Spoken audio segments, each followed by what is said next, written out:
You think being a princess would be awesome, right? Gorgeous dresses, adoring subjects, and servants at your beck and call. Well, get that Disney fantasy right out of your head, because being a Tudor princess was basically signing up for a nightmare survival challenge that would make modern reality shows look like a day at the spa.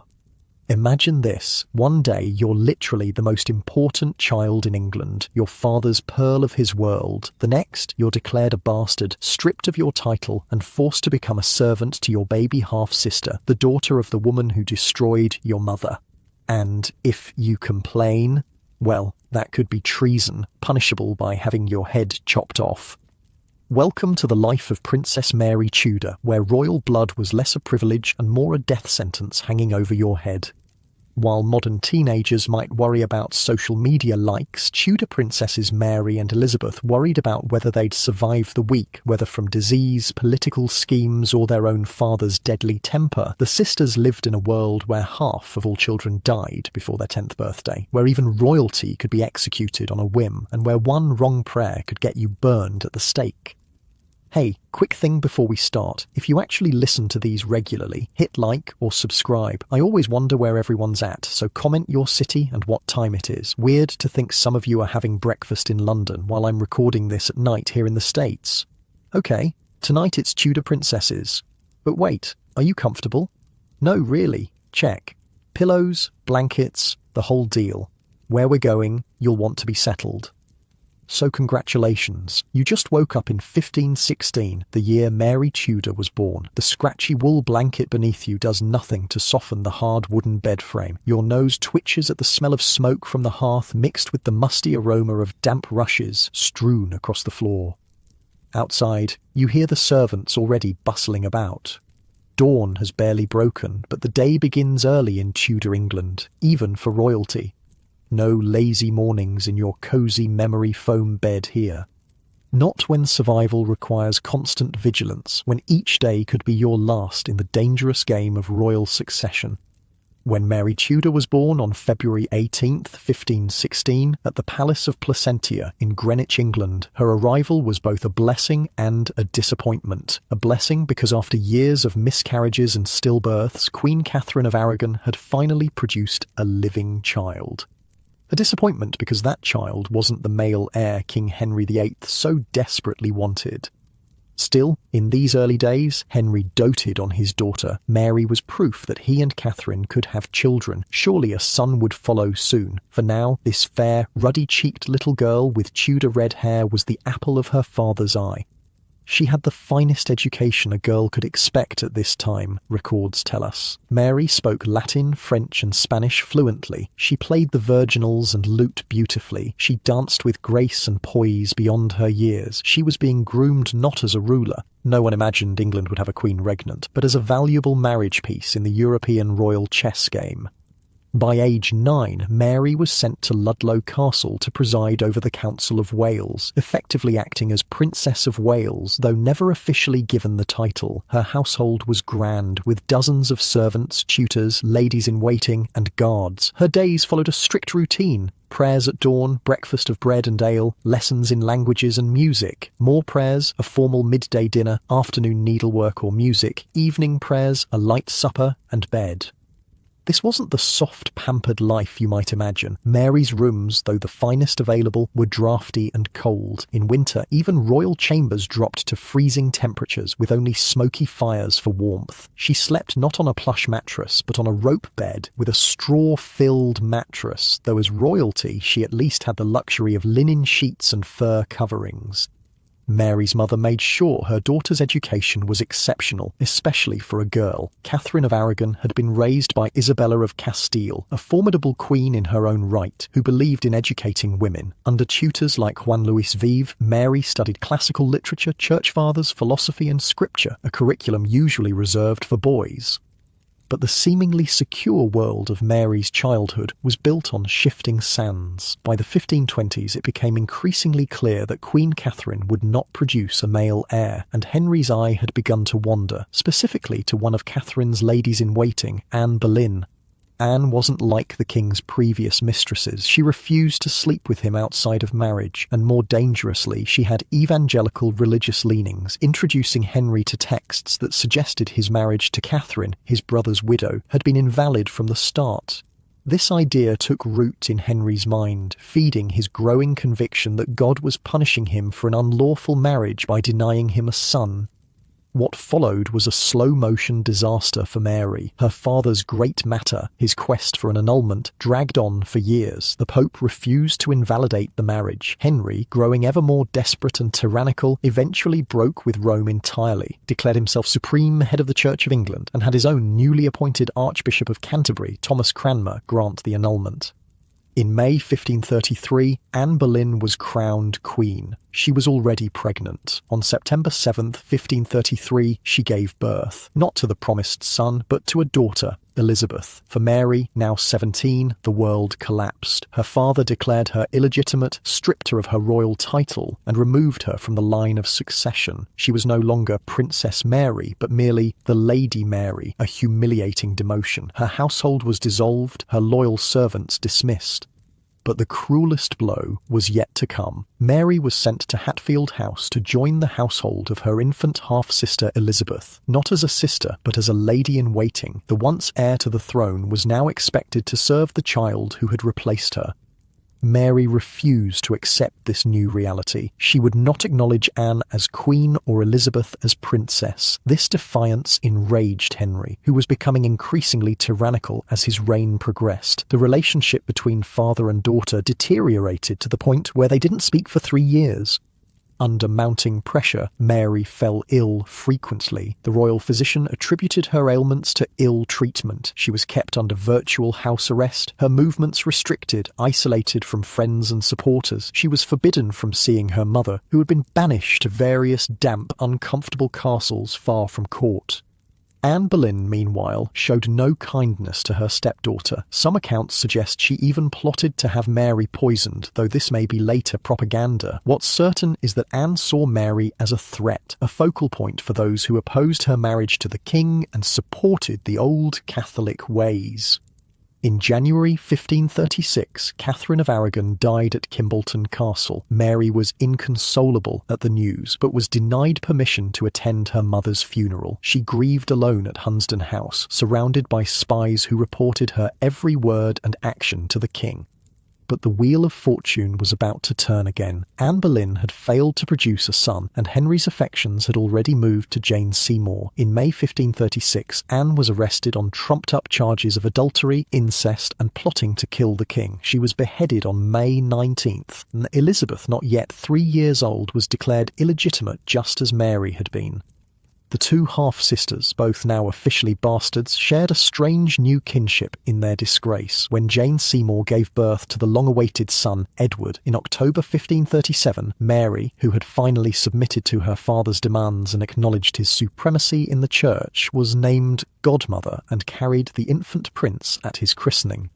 For Elizabeth, barely 4 years old, these events were confusing and frightening. Her mother had disappeared, never to return. Her status had changed overnight. While too young to understand fully, she was old enough to sense the danger that swirled around her.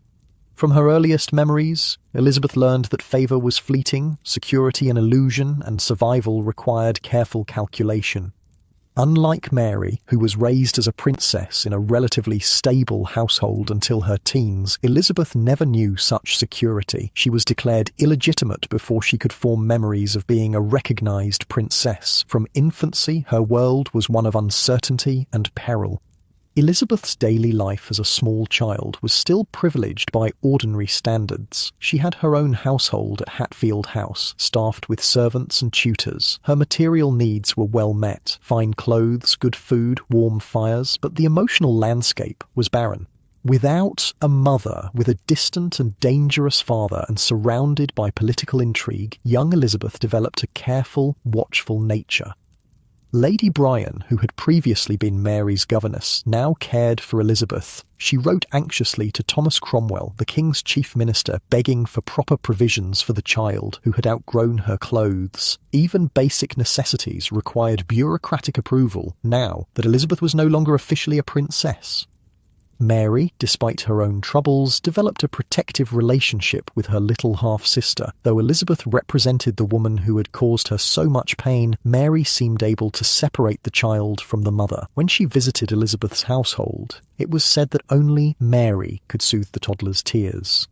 By age 4, Elizabeth began her formal education. Like Mary before her, she was taught by excellent tutors, including Roger Ascham, who described her as having the most acute mind and diligent spirit. Elizabeth showed an extraordinary aptitude for languages, eventually mastering French, Italian, Spanish, Greek, and Latin. The sisters' early relationship was thus complex, marked by the vast age difference, 17 years, their shared experience of falling from royal favour and the shadow of their mother's rivalry. Mary, deeply Catholic like her Spanish mother, tried to influence Elizabeth's religious upbringing, but Elizabeth, raised under the new Protestant regime, would develop very different spiritual leanings. The physical conditions of their lives reflected the precarious nature of Tudor existence. Even royal residences were plagued by problems we would find intolerable today. Sanitation was primitive. Chamber pots and close stools, early versions of toilets, were emptied manually, often into rivers that also provided drinking water. Bathing was infrequent, though contrary to popular belief, Tudors did care about personal hygiene. They changed their linen garments regularly and washed faces and hands daily. Disease was a constant threat. The sweating sickness, malaria, then called ague, smallpox and tuberculosis, claimed lives at all levels of society. Infant and child mortality was devastatingly high. Medical treatments were based on the theory of 4 bodily humours, and often involved bloodletting, purges, and herbal remedies of questionable efficacy. Diet varied dramatically by social class. As royal children, Mary and Elizabeth ate well: fresh meat, beef, mutton, pork, game, fish, bread, cheese, eggs, and seasonal fruits and vegetables. They drank watered wine or ale, as water was, correctly, considered unsafe. But food safety was still a serious concern. Without refrigeration, meat and fish spoiled quickly. Food poisoning was common, sometimes fatal.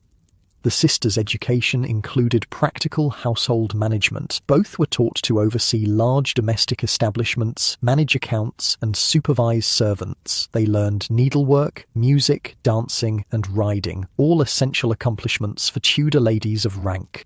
But more than anything, both Mary and Elizabeth learned early the harsh lesson of royal vulnerability. Their father had broken with centuries of tradition, changed England's religion, executed wives and nobles, and disinherited his own children, all in pursuit of dynastic security. Neither daughter could ever feel truly safe.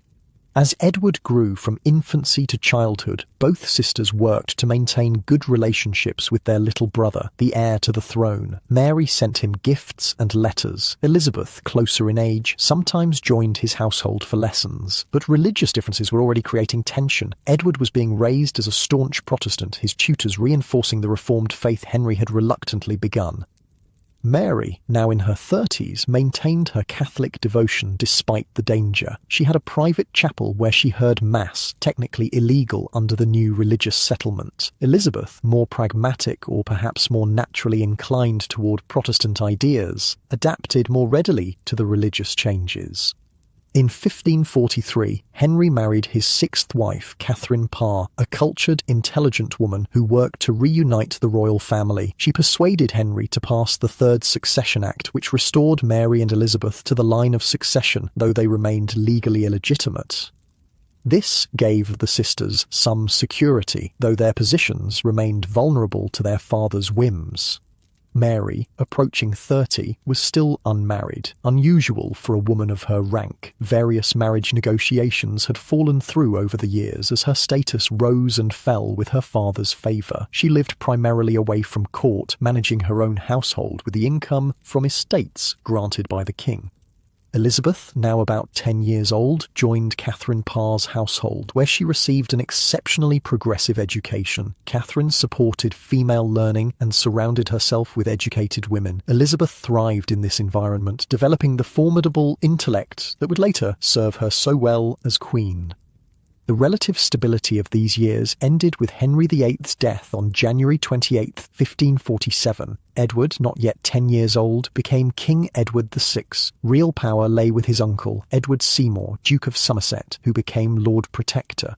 For Mary, now 31, and Elizabeth 13, their brother's reign would bring new challenges, new dangers, and a deepening religious divide that would set the half-sisters on a collision course. But that story belongs to the coming twilight, as we continue our journey through the perilous, fascinating world of Tudor royal siblings, where being a princess was less a fairy tale and more a fight for survival. The January morning dawned bitterly cold as messengers raced through the frost-covered countryside. King Henry VIII was dead. The mighty Tudor monarch who had broken with Rome, married 6 women, and reshaped England forever had finally succumbed to his failing health on January 28, 1547. For his daughters Mary and Elizabeth, this news brought a complex mix of grief, anxiety, and possibility.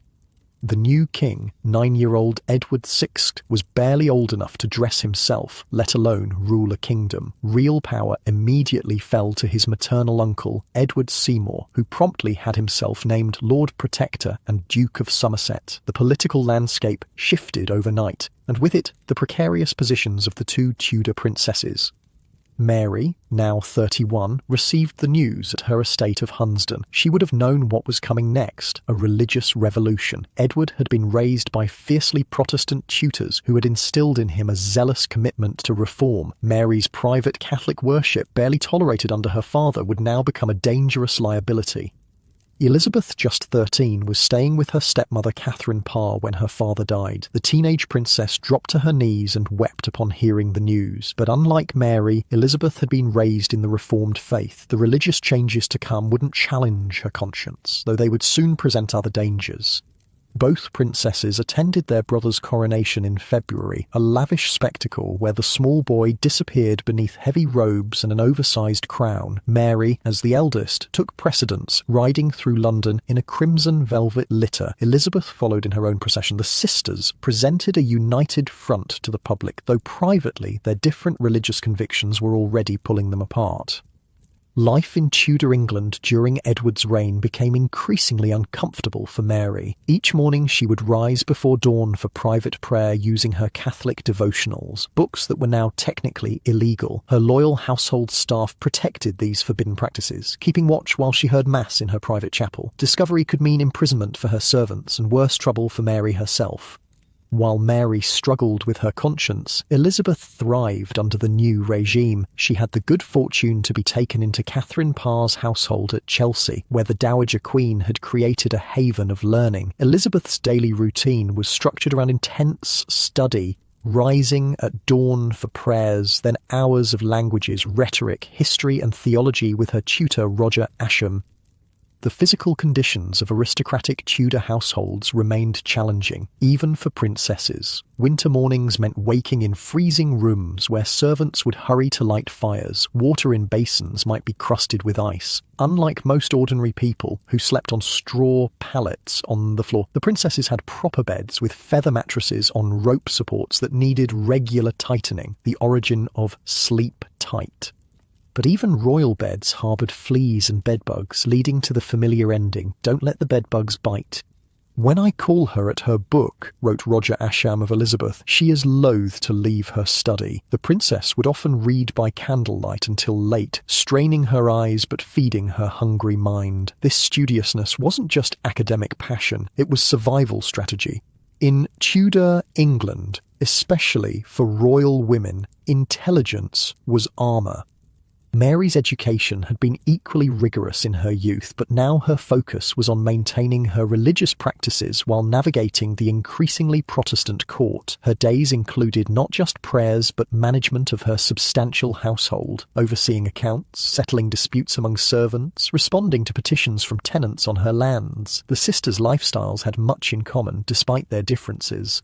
Meals followed similar patterns in both households. Breakfast was simple, perhaps bread with butter and ale. The main meal came at midday, what they called dinner, with multiple dishes served for aristocratic tables. Evening supper was lighter. The princesses would have eaten from pewter plates with knives and spoons. Forks were still considered an exotic Italian affectation. They wiped their hands on linen napkins and used trenchers, stale bread plates, to soak up sauces. While Mary and Elizabeth's positions seemed secure under Edward's reign, the religious tension between them grew. Somerset's Protestant reforms accelerated rapidly. Latin Mass was abolished. Church walls were whitewashed, covering centuries of colourful paintings. Stained glass windows were smashed. Religious statues were pulled down. For Mary, this destruction of sacred objects was sacrilege. For many ordinary people, it was bewildering and frightening.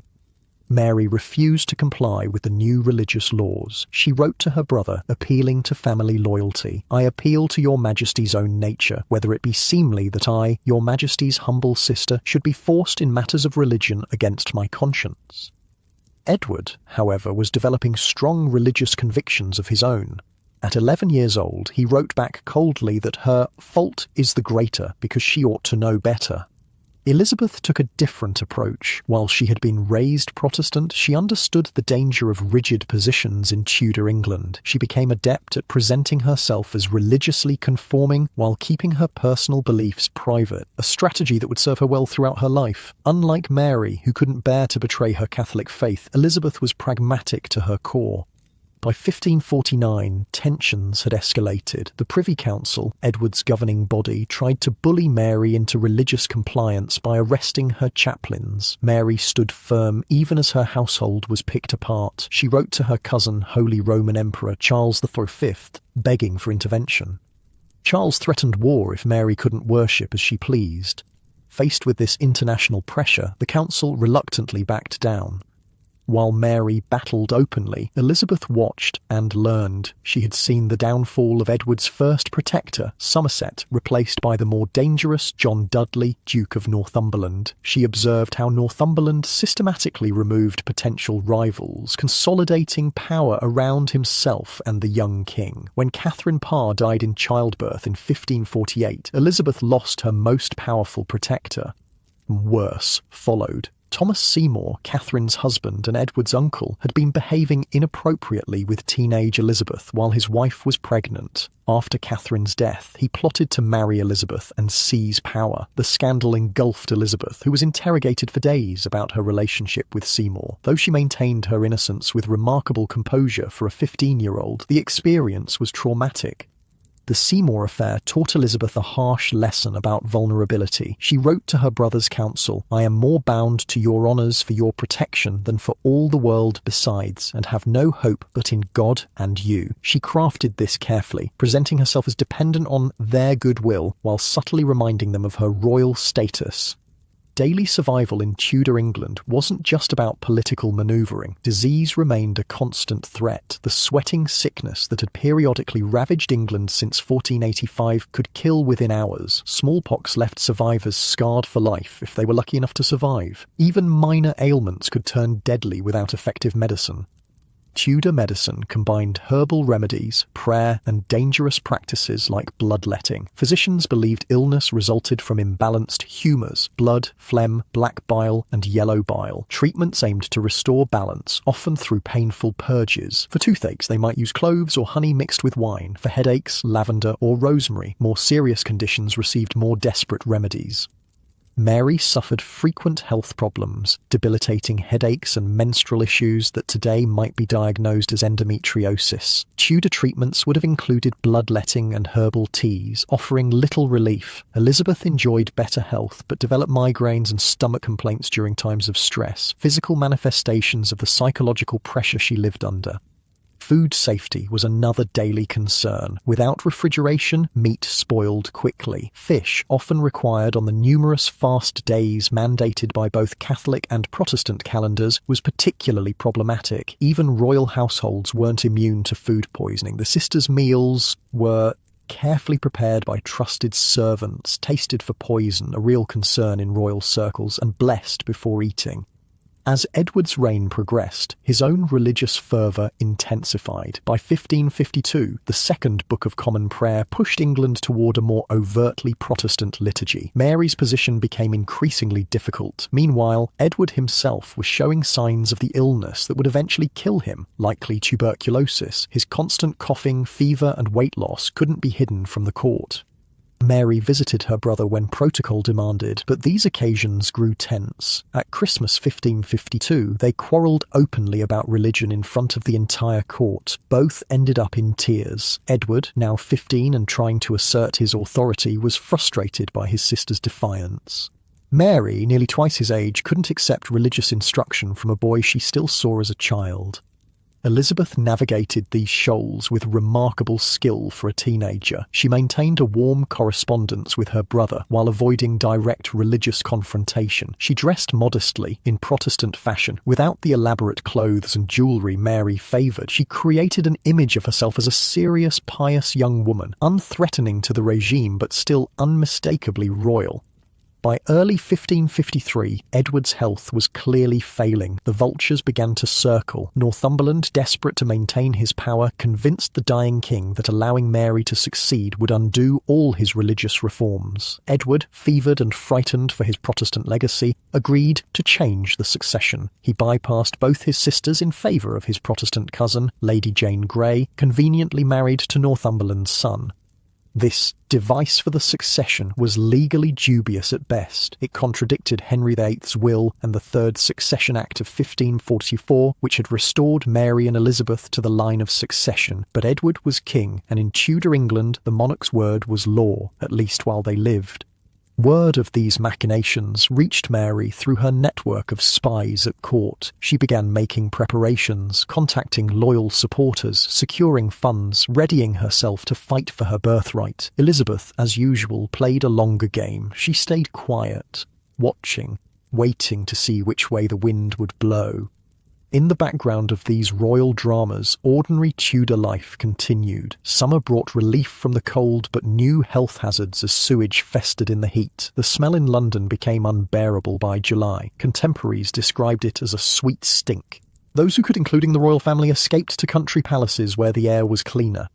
Food in summer included more fresh vegetables and fruits, peas, beans, apples, cherries, supplementing the constant bread and meat. The princess's households preserved summer abundance for winter use. Fruits became conserves, vegetables were pickled, herbs dried. Nothing was wasted in Tudor England, where famine remained a living memory.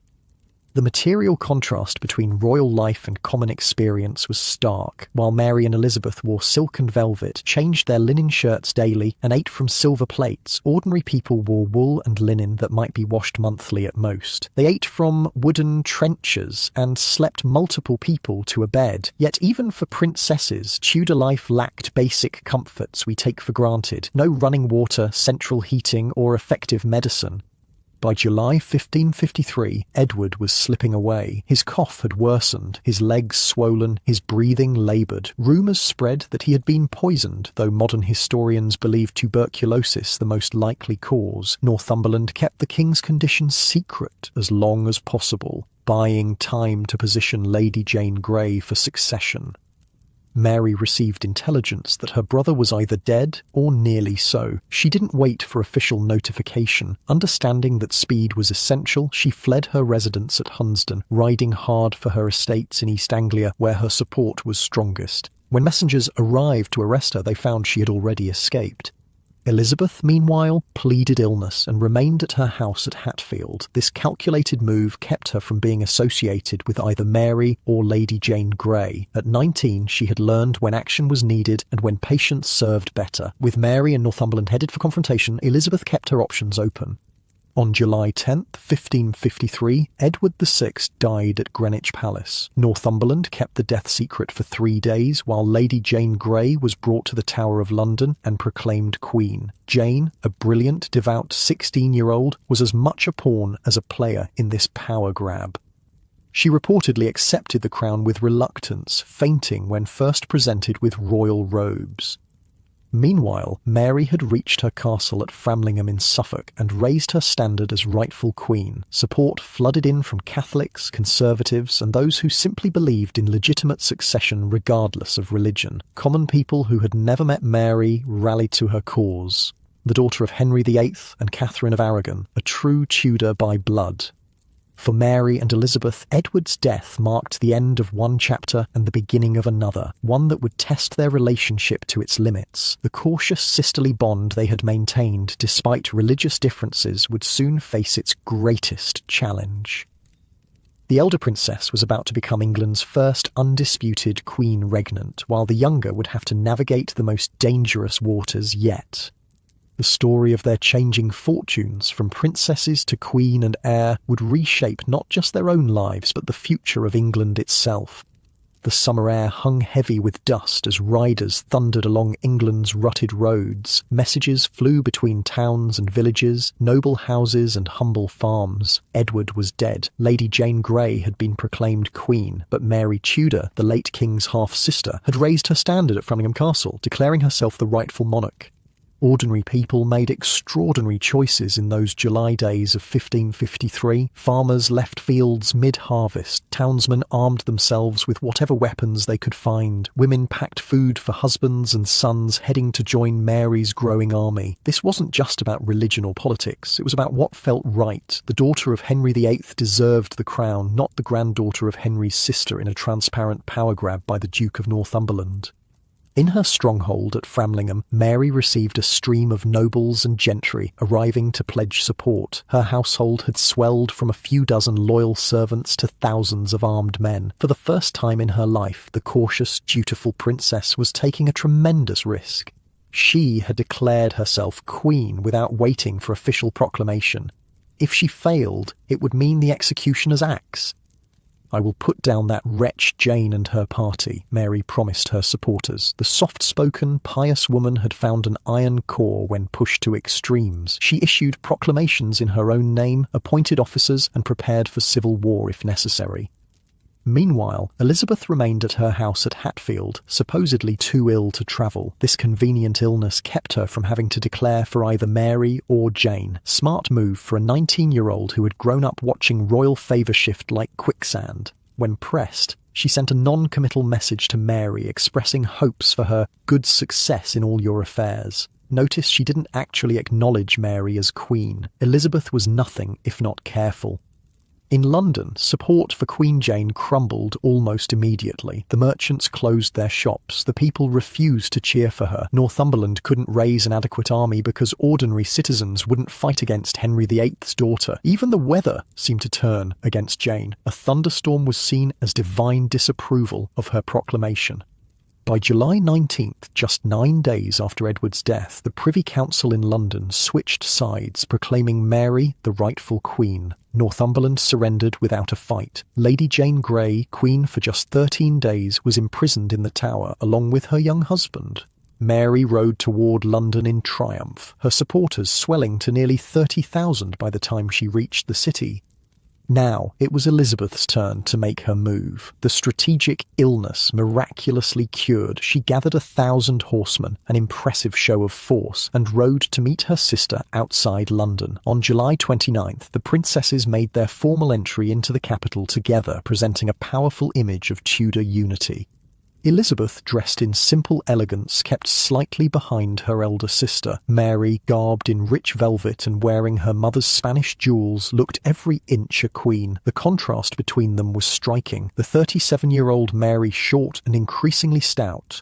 The 19-year-old Elizabeth tall and slender with her father's red-gold hair. But for this moment, they were united as Tudor sisters claiming their birthright. Mary's coronation on October 1st, 1553, was a magnificent spectacle, the first coronation of an undisputed queen regnant in English history. Elizabeth played her part perfectly, carrying the crown during the procession. The sisters seemed to have reached a genuine reconciliation. Mary appointed Elizabeth heir presumptive and granted her precedence over all other ladies at court. But the honeymoon period wouldn't last. Mary was determined to restore Catholicism in England, while Elizabeth had been raised in the Reformed faith. Though the younger sister attended Mass with appropriate outward reverence, she remained Protestant at heart, and Mary knew it. Daily life at Mary's court followed ancient traditions. The Queen rose early for prayers, attended Mass, then dealt with state business. Meals were formal affairs with elaborate ceremony. Mary, despite her power, maintained traditional feminine occupations. She was an accomplished embroiderer and musician. Her Spanish mother had taught her that a woman could be both powerful and traditionally feminine. Court living arrangements reflected strict hierarchy. Mary had the best chambers with private withdrawing rooms. Elizabeth, as heir presumptive, had impressive accommodations but less privacy. Ladies-in-waiting slept in the Queen's chamber or antechamber, sometimes on trundle beds pulled out at night. Even royalty rarely slept alone. Attendants were always within call. Health concerns remained constant. The Thames, London's main water source, was also its main sewer. Water was unsafe to drink, so everyone, from Queen to commoner, drank ale or wine instead. Royal households had food tasters to check for poison, but they couldn't protect against the general bacterial hazards of Tudor cuisine. Stomach complaints were chronic, especially in summer when food spoiled quickly. Hygiene practices weren't as primitive as we might imagine. Both Mary and Elizabeth changed their linen undergarments daily. They washed faces and hands regularly and used cloths dampened with scented waters to refresh themselves. Full immersion baths were rare, but dry cleaning methods kept outer garments reasonably fresh, brushing, airing, and exposure to herbs and smoke. The sisters' relationship seemed cordial in these early months. They dined together, played cards, and shared music. Both were accomplished musicians. Mary treated Elizabeth with affection, calling her sister and seeming to enjoy her company. For her part, Elizabeth was the model of respectful deference. Behind this harmonious facade, however, religious tensions simmered. Parliament repealed Edward's Protestant legislation. The Latin Mass returned. Married priests were ordered to leave their wives. Each change tightened the knot of anxiety for Elizabeth and other Protestants. In the broader country, these religious shifts created deep uncertainty. Ordinary people had lived through Henry's break with Rome, Edward's Protestant reforms, and now Mary's Catholic restoration, all within 20 years. Many simply adapted outwardly while keeping their true beliefs private. Others held firm to their convictions despite the risks. For Tudor people, religion wasn't just about Sunday worship. It permeated every aspect of daily life. Prayer marked the hours. Religious holidays structured the year. Saints' days determined when you worked and when you rested. Even eating patterns followed religious rules. Fast days prohibited meat but allowed fish, creating the rhythm of Tudor meals. The physical environment reflected these religious changes. Church interiors transformed repeatedly, rich with images and incense under Catholicism, austere and whitewashed under Protestantism. Mary ordered the restoration of altars, statues, and ritual objects. Parish churches scrambled to comply, digging up hidden treasures or commissioning new ones at great expense. While these religious matters occupied Mary's government, ordinary Tudor life continued. Women rose before dawn to light fires and begin household tasks. Men worked in fields, workshops, or counting houses depending on their station. Children helped from an early age. Tudor childhood was brief, with adult responsibilities beginning around age 7 for all but the nobility. Food remained central to daily survival. Bread formed the foundation of every meal. A working man might consume 2 pounds of bread daily, accompanied by cheese, ale, and seasonal vegetables. Meat appeared more frequently on Tudor tables than in earlier centuries, but quality varied dramatically by social class. The royal household consumed vast quantities of meat. Records show Mary's court required 1,240 oxen, 8,200 sheep, 2,330 deer, 760 calves, and 1,270 pigs annually, not counting poultry and fish. For most Tudor people, warmth and light were precious commodities. Winter days meant working by whatever natural light filtered through small windows, with perhaps a few precious candles for essential tasks after dark. Only the royal court and wealthy households could afford the extravagance of numerous candles and roaring fires in multiple rooms. Mary and Elizabeth, of course, enjoyed the best available comforts. Their chambers would have been well lit and relatively warm, though still drafty by modern standards. They slept on feather mattresses with fine linen sheets and fur coverlets. Their meals featured the freshest ingredients and exotic imports, sugar, spices, citrus fruits that ordinary people never tasted.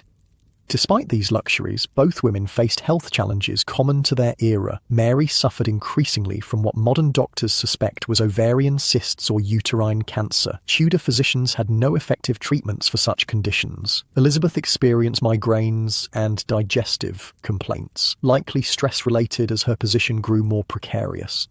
The turning point in the sisters' relationship came with Mary's decision to marry Philip of Spain, son of Emperor Charles V Parliament, and the public strongly opposed the match, fearing England would become a Spanish satellite. For Elizabeth, the prospect was particularly alarming. Philip was a devout Catholic committed to extinguishing Protestantism. Rumours began circulating that Elizabeth was involved in plots against her sister. Sir Thomas Wyatt led a rebellion in early 1554, supposedly to prevent the Spanish marriage. Although Wyatt specifically exempted Elizabeth from his plans, Mary's counsellors suspected her involvement. When the rebellion was crushed, Elizabeth was summoned to court to answer questions. Her journey to London in February 1554 marked a dramatic shift in the sisters' relationship. Elizabeth travelled slowly, genuinely ill with stress and possibly an infection. She arrived at Whitehall dressed dramatically in white, the colour of innocence, and asked immediately to see the Queen. Mary refused. Instead, Elizabeth was interrogated repeatedly by the council. She maintained her innocence with remarkable composure, but the evidence against her was mounting. A letter allegedly from her to Wyatt was produced, though she denied writing it. Several conspirators implicated her under torture, then recanted before execution. Mary faced an agonising decision. Many councillors pressed for Elizabeth's execution, arguing she would always be a focal point for Protestant rebellion. The imperial ambassador reported that Mary had the warrant for Elizabeth's execution drawn up and was keeping it by her, half resolved in her mind. In the end, Mary couldn't sign it. Whether from genuine sisterly feeling or fear of public reaction, she stopped short of executing her half-sister. Instead, Elizabeth was sent to the Tower of London, the same fortress where her mother had been imprisoned and executed 18 years earlier. Elizabeth's entry to the Tower on Palm Sunday 1554 was deliberately humiliating. Instead of using the private royal entrance, she was forced to enter through the Traitor's Gate, where the Thames water lapped at the stairs. Rain poured down as she sat on the cold stone steps, reportedly declaring, "Here landeth as true a subject being prisoner as ever landed at these stairs."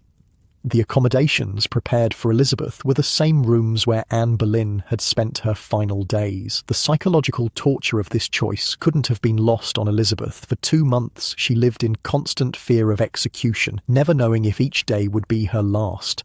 Tudor prison conditions, even for royal prisoners, were harsh. The tower was damp and cold, with stone walls that wept moisture in wet weather. Prisoners relied on servants or family to provide food, bedding, and other necessities. Elizabeth was allowed a few attendants, but her movements were severely restricted. During this time, Mary's Spanish marriage proceeded despite the widespread opposition. Philip arrived in England in July 1554, meeting his bride for the first time just days before their wedding. Mary, nearly 40 and never before married, fell deeply in love with her 27-year-old husband. Contemporary accounts describe her as rejuvenated by the marriage, dressing in youthful styles and dancing late into the night. By May 1554, Mary had decided that keeping Elizabeth in the Tower was too dangerous. Her popularity was growing as people sympathised with her plight. The Queen transferred her sister to Woodstock Palace in Oxfordshire, where she remained under house arrest. Her jailer, Sir Henry Bedingfield, maintained strict surveillance. Elizabeth was allowed to walk in the gardens, but never alone, and her correspondence was monitored. Life under house arrest had its own challenges. Elizabeth's household was severely restricted. Just a few trusted servants remained with her. Her movements were constantly watched. She had limited access to books and visitors, yet she maintained her dignity and cultivated the loyalty of her small staff.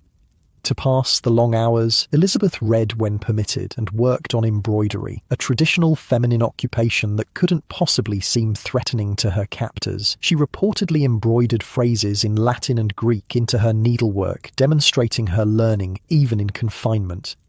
She also wrote poetry, including verses scratched with a diamond ring on a window pane at Woodstock. "Much suspected by me, nothing proved can be," quoth Elizabeth prisoner. Meanwhile, Mary's government proceeded with Catholic restoration. Parliament repealed all religious legislation passed under Henry VIII and Edward VI. Cardinal Reginald Pole returned to England as papal legate, formally reconciling the country with Rome in November 1554. The heresy laws were revived, setting the stage for religious persecution.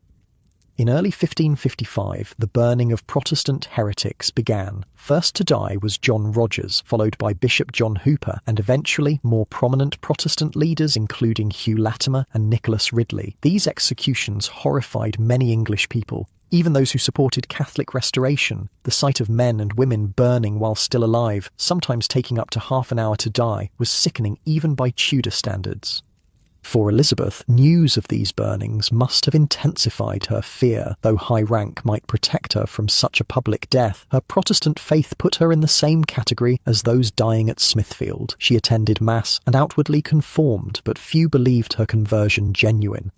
By April 1555, Mary believed herself pregnant, the answer to her prayers for a Catholic succession. Overjoyed, she prepared for the birth expected in early summer. As her pregnancy progressed, pressure on Elizabeth eased. The birth of a child would push Elizabeth further from the throne, making her less of a threat.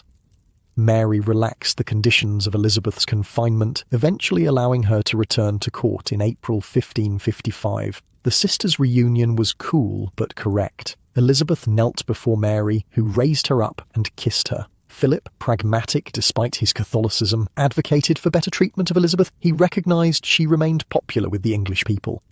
Court life continued with its elaborate rituals. Meals followed strict protocols, with dozens of dishes presented in specific order. Entertainment included music, masks, and plays. Mary encouraged Spanish fashions, darker, more sombre clothing than the colourful styles favoured under Henry V. Elizabeth, always politically astute, adopted similarly conservative dress during this period. As Mary's pregnancy advanced, an odd problem emerged. There were no obvious signs of the child's movement. Her abdomen was swollen, but the expected quickening never came. May passed, then June, with no birth. By July, it became clear that Mary was experiencing a false pregnancy, possibly caused by an ovarian tumour or psychological factors. The pregnancy had lasted over a year when Mary finally accepted the truth. The humiliation was complete when her belly gradually deflated, leaving her devastated. Philip, who had remained in England largely to await the birth of an heir, prepared to depart for his other territories.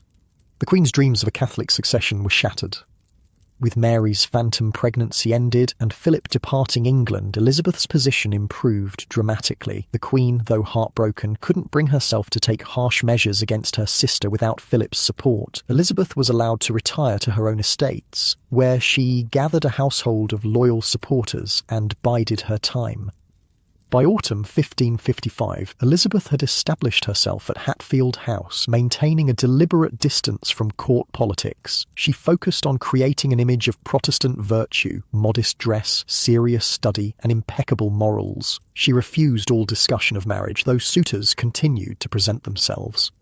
The religious atmosphere in England grew increasingly tense as Mary's persecution of Protestants continued. Nearly 300 people would eventually die for their faith during her reign. These martyrdoms created powerful symbols for the Protestant cause. Fox's Book of Martyrs, published after Mary's death, would burn these stories into English consciousness for generations.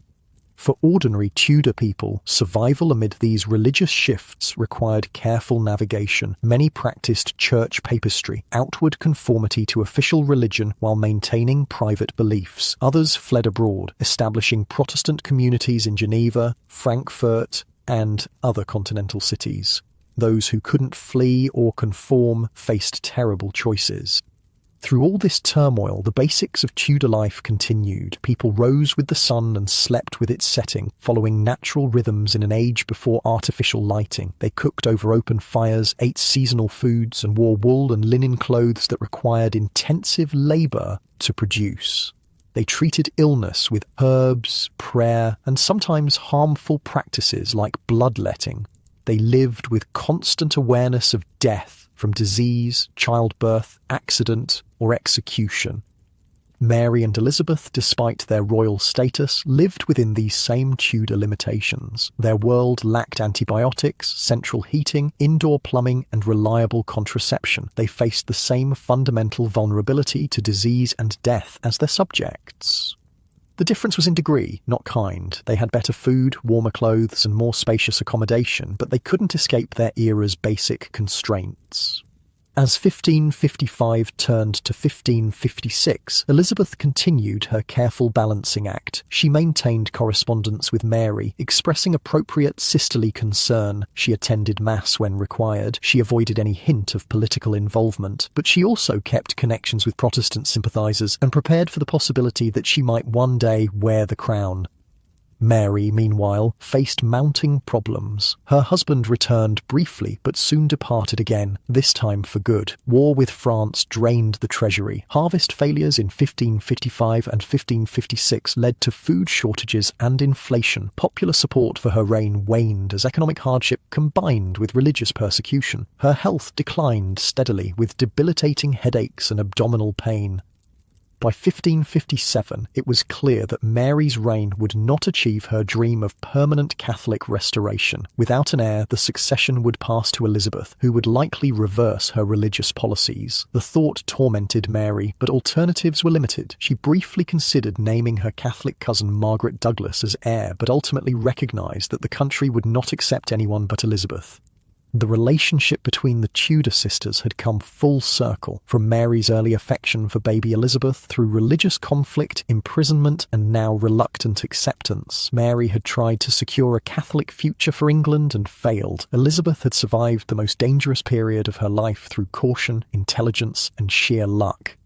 As Mary's health deteriorated further in 1558, Elizabeth prepared quietly for her succession. She selected advisors, considered initial policies, and cultivated powerful allies. The princess, who had learned from childhood to hide her thoughts behind a pleasant mask, was about to step onto the greatest stage of all, the English throne. The autumn of 1555 brought chill winds and uncertainties to England. Queen Mary I, once so hopeful about her pregnancy, now faced the bitter reality that there would be no child. Her Spanish husband Philip had departed for his continental territories, promising to return, but leaving Mary bereft and increasingly isolated. For Elizabeth, this shifting landscape offered both opportunity and danger.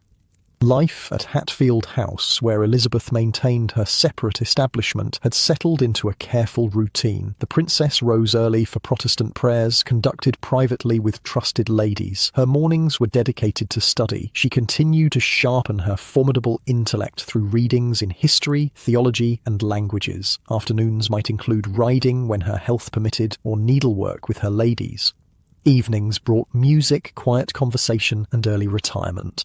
This seemingly peaceful existence masked constant vigilance. Elizabeth's household was infiltrated with Mary's spies, reporting any hint of religious nonconformity or political plotting. The princess lived knowing that a careless word could mean a return to the Tower. She developed the ability to speak at length while saying nothing definitive, a skill that would serve her well as queen.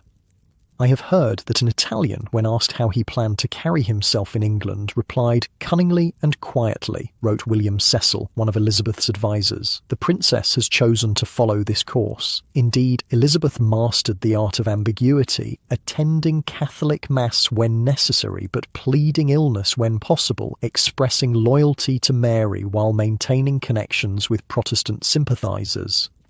Mary's court offered stark contrast to Elizabeth's careful restraint. The Queen, trying to fill the void left by Philip's absence, threw herself into the religious restoration with increasing fervour. Her mornings began with lengthy Catholic devotions, her days filled with council meetings focused on eliminating heresy. Mary personally reviewed the cases of prominent Protestants, authorizing execution when they refused to recant.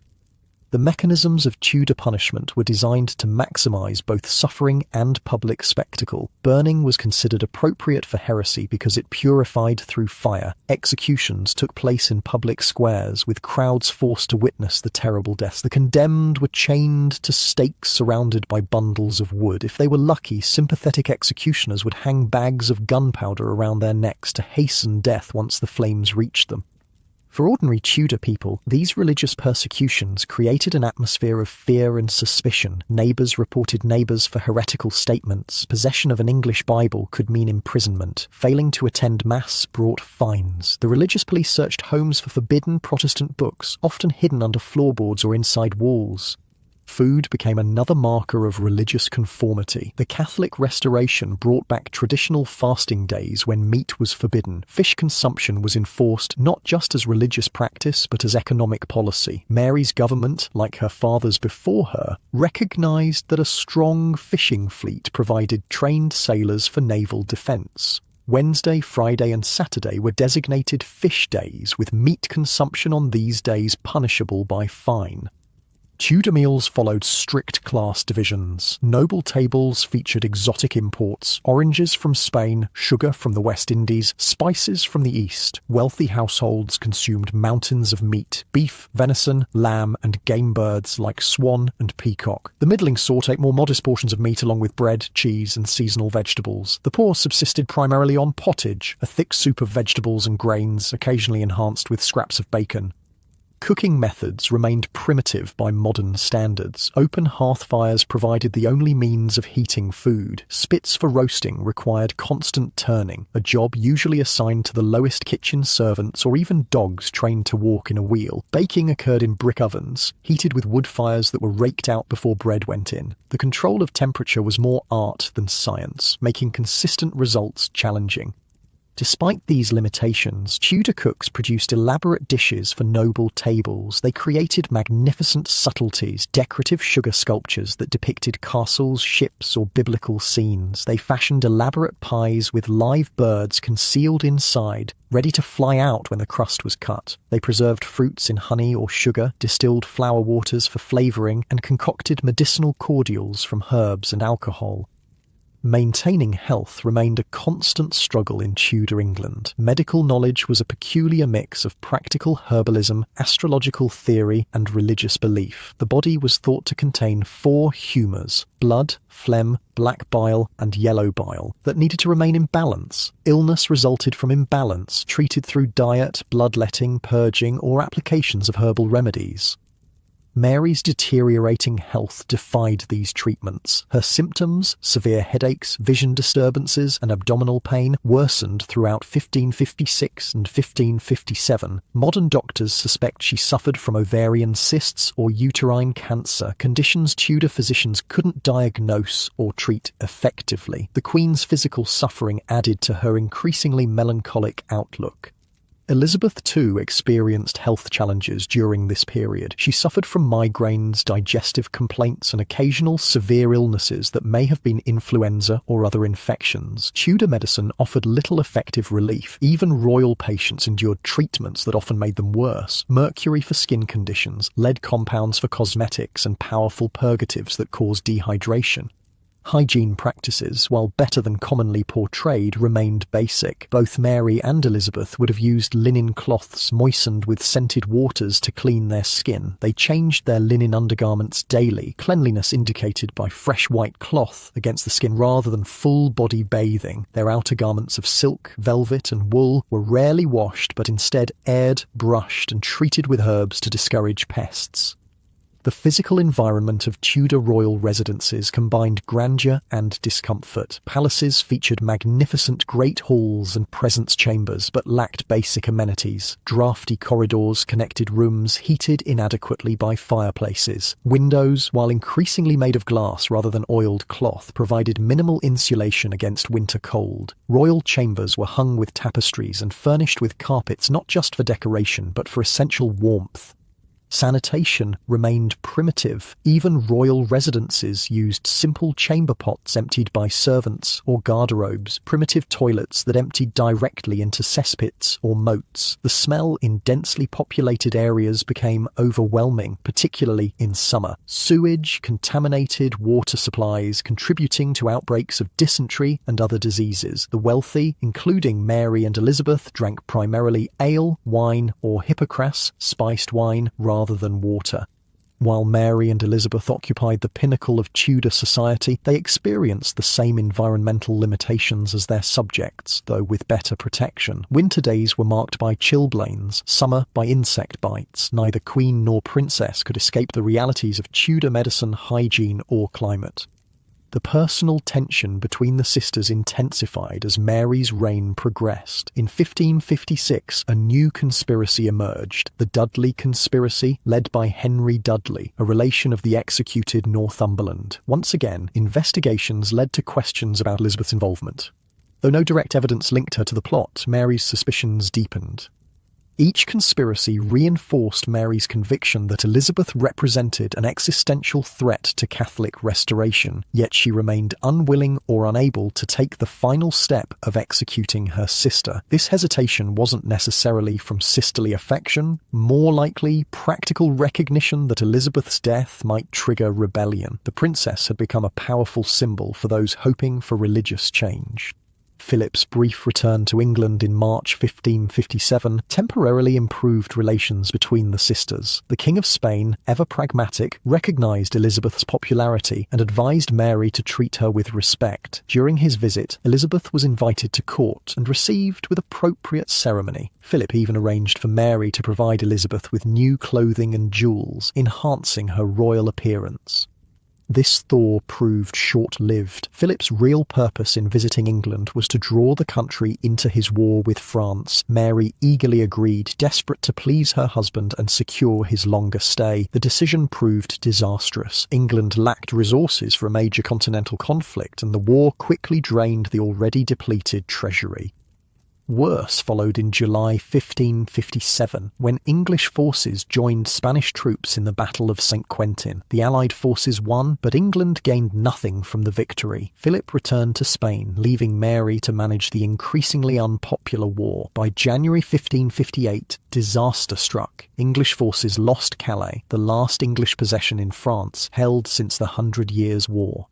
The loss of Calais devastated English pride and Mary's reputation. "When I am dead and opened," the Queen reportedly said, "you shall find Calais lying in my heart." Public opinion turned sharply against the Spanish marriage that had brought war without benefit. Anti-Spanish sentiment grew, with people blaming foreign influence for England's troubles. Throughout these political upheavals, daily Tudor life continued with its seasonal rhythms. Spring brought relief from winter's hardships, but new agricultural demands. Summer meant intensive work in fields and gardens, preserving food for winter. Autumn brought harvest and slaughter time. Animals that couldn't be fed through winter were killed and their meat preserved by salting or smoking. Winter meant indoor work by firelight, spinning, weaving, and repairing tools.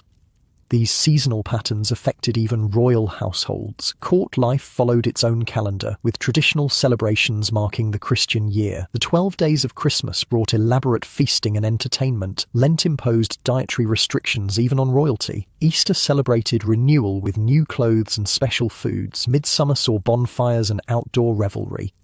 For Mary and Elizabeth, these traditions carried both religious and political significance. Mary enthusiastically restored Catholic holy days, eliminated under Edward, including elaborate processions for Corpus Christi. Elizabeth participated when required, but maintained Protestant skepticism about what she considered excessive ceremony. Housing conditions illustrated the vast gulf between royal and common experience. While Mary and Elizabeth occupied palaces with dozens of rooms, ordinary Tudor families might live in one or two rooms, often sharing space with livestock. A typical peasant house featured a single room with a central hearth, dirt floor covered with rushes, and minimal furniture, perhaps a table, benches, and a bed for the parents. Children and servants slept on straw pallets on the floor. Even for royalty, sleeping arrangements lacked privacy by modern standards. Mary and Elizabeth would have had bed attendants, trusted ladies who slept in the same chamber on trundle beds. These attendants provided both service and security, helping with nighttime needs and protecting against potential intruders. Complete solitude was rare for Tudor royalty.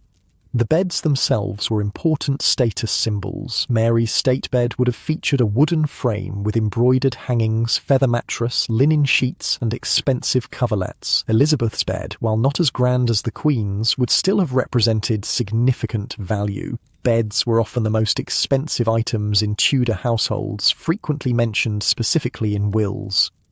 Personal hygiene before sleep involved servants bringing heated water for washing hands and face. Hair was brushed and braided, teeth cleaned with linen cloths and powder made from herbs or chalk. Women wore linen nightgowns, men linen nightshirts. The ceremony of preparing royal bodies for sleep followed careful protocols, with specific servants assigned to each task. As 1558 progressed, Mary's health declined precipitously. The Queen, who had once been described as never having a day's illness, now suffered constantly. Her abdomen swelled, her headaches intensified, her vision blurred. Modern doctors suspect advanced ovarian or uterine cancer, explaining both her symptoms and her false pregnancy. Tudor physicians could offer only palliatives, herbal teas, warm compresses, and opium for severe pain. In August 1558, an influenza epidemic swept England, further weakening the already ill Queen. By October, it was clear that Mary was dying. Reluctantly, she recognised the inevitable. Elizabeth would succeed her. The Queen sent her sister the royal jewels as a gesture of reconciliation and acknowledgement of the succession. Elizabeth, still at Hatfield, prepared carefully for what seemed imminent, her accession to the throne. She selected key advisers, including William Cecil, who would become her principal secretary. She drafted initial proclamations and considered immediate priorities. Yet, she maintained careful distance from any appearance of eagerness for her sister's death. The religious persecution that had darkened Mary's reign slowed as the Queen weakened. The burning of Protestants had created martyrs rather than converting heretics. Nearly 300 people had died, but Protestantism had grown stronger rather than weaker. The public increasingly viewed the burnings with horror rather than approval. Mary's final weeks brought physical agony and spiritual preparation. As a devout Catholic, she focused on confession, communion, and extreme unction, the last rites of the Church. She made her will, requesting burial beside her mother, Catherine of Aragon. She expressed regret for failures, but maintained conviction that her religious policies had been necessary and right. For Elizabeth, these final weeks brought both anticipation and danger. Until Mary actually died, the princess remained vulnerable to last-minute changes in the succession or even arrest. She maintained strict control over her household, allowing no premature celebration or political activity that might be reported to Mary's council. Tudor deathbeds were rarely private affairs. As Mary weakened, her chamber filled with counsellors, ladies, and priests. The watching and waiting had practical purpose. Royal deaths needed reliable witnesses to prevent rumours of foul play and ensure smooth succession. The Queen's suffering was observed and recorded by dozens of eyes. The physical process of dying in Tudor England lacked modern medical interventions. Pain management relied primarily on alcohol, opium derivatives, or herbal preparations of dubious efficacy. Dehydration and infection often hastened death. The smell of illness permeated sick rooms. Bodily functions failed, wounds festered, and herbal remedies created their own pungent odours. Throughout October and early November, couriers rode constantly between London and Hatfield, bringing Elizabeth updates on Mary's condition. The princess responded with appropriate expressions of concern while quietly finalising succession plans. She wrote to potential allies, secured promises of support, and prepared for the massive transition of power. Mary's council, recognising the inevitable, began shifting allegiance toward Elizabeth. Even staunch Catholics like Nicholas Heath, Archbishop of York, accepted that Mary's death would mean Protestant restoration. Some councillors tried to secure promises from Elizabeth about religious toleration, but she remained non-committal, a pattern that would characterise her early reign. On November 17th, 1558, Mary Tudor died at St James's Palace. She was 42 years old and had reigned for just over 5 years. Within hours, bells rang throughout London announcing her death and Elizabeth's accession. The Privy Council proclaimed the new queen, and messengers rode to Hatfield with the news. Elizabeth, sitting under an oak tree in the park at Hatfield when the news arrived, reportedly quoted Psalm 118, "This is the Lord's doing, and it is marvellous in our eyes." After years of danger, captivity, and careful dissimulation, she had survived to claim her inheritance. The princess who had never been expected to rule had become Queen Elizabeth I. For ordinary Tudor people, the transition from Mary to Elizabeth represented yet another religious and political shift to navigate. Those who had conformed outwardly to Catholicism while maintaining Protestant sympathies could emerge from hiding. Those who had embraced Catholic restoration now faced uncertain futures. The pendulum of Tudor religious policy was swinging again. The contrast between the sisters' reigns would prove stark. Mary's 5 years brought religious persecution, war, economic hardship, and loss of territory. Elizabeth's 45-year reign would eventually bring religious settlement, cultural flowering, naval triumph, and national pride. Yet the seeds of Elizabeth's success were partly sown by Mary's failures. The younger sister learned crucial lessons from the elder's mistakes. Mary's funeral on December 14, 1558, took place according to full Catholic rites, the last such royal ceremony in England for centuries. Elizabeth did not attend, following custom that monarchs did not appear at funerals. The new queen ordered appropriate ceremony, but without excessive expense. The treasury was nearly empty after Mary's wars.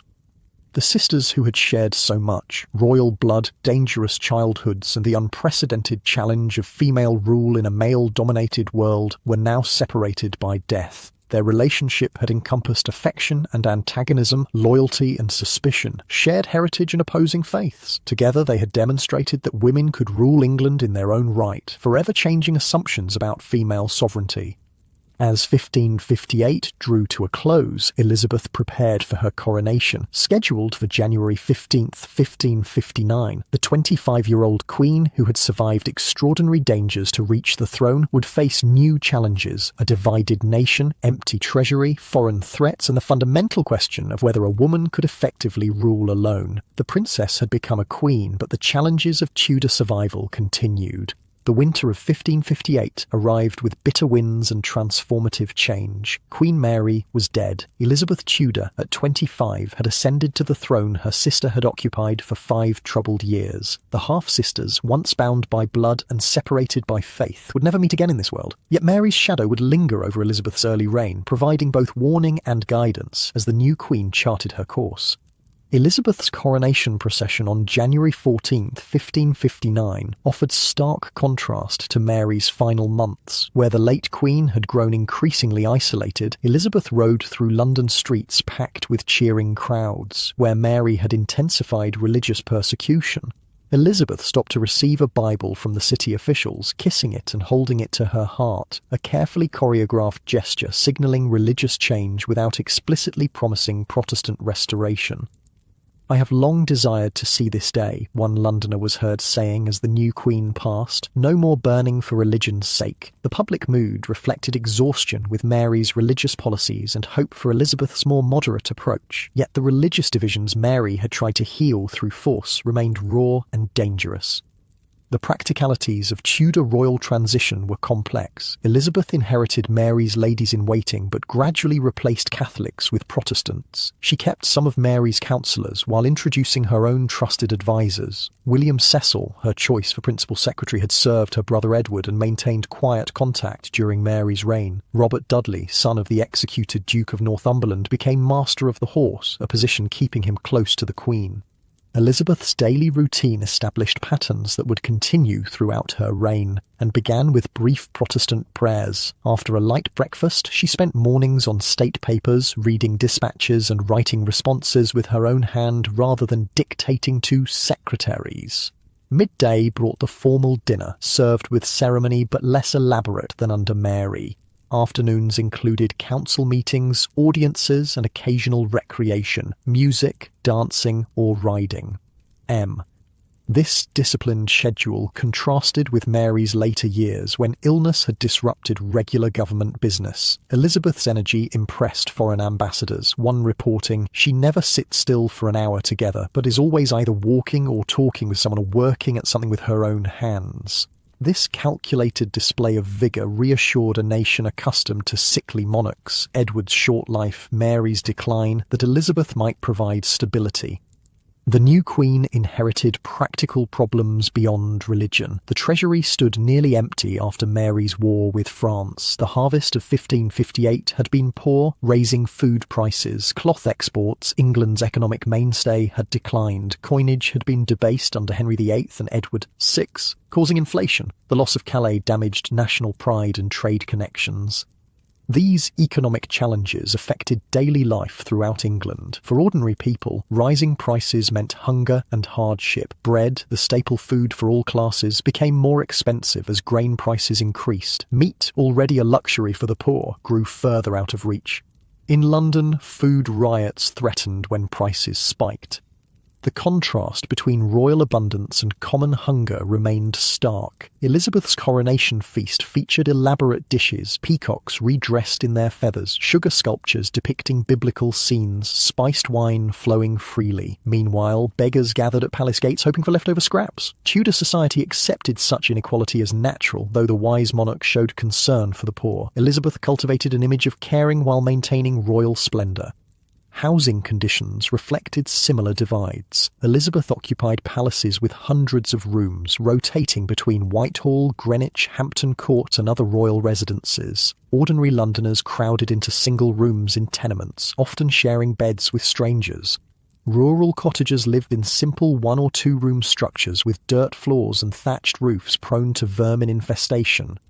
Even for the Queen, Tudor palace life lacked modern comforts. Drafty corridors connected unevenly heated chambers. Windows, though increasingly glazed rather than covered with oiled cloth, provided minimal insulation. Sanitation remained primitive. Chamber pots emptied by servants into cesspits or directly into rivers.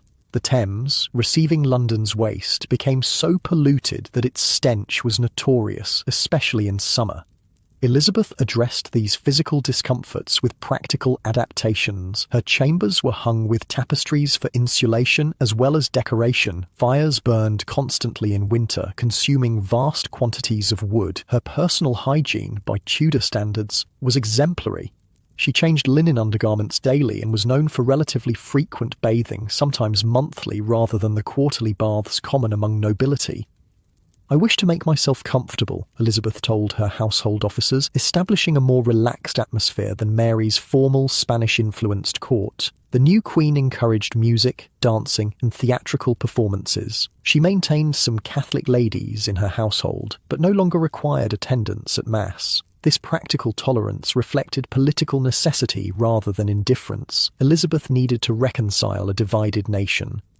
Religious settlement became Elizabeth's first major challenge. Parliament convened in January 1559 to address church governance. After contentious debate, the Acts of Supremacy and Uniformity established moderate Protestantism as England's official religion. Elizabeth became Supreme Governor of the Church, not Supreme Head, a title her father had used. A new prayer book provided English services with deliberately ambiguous language on controversial theological points.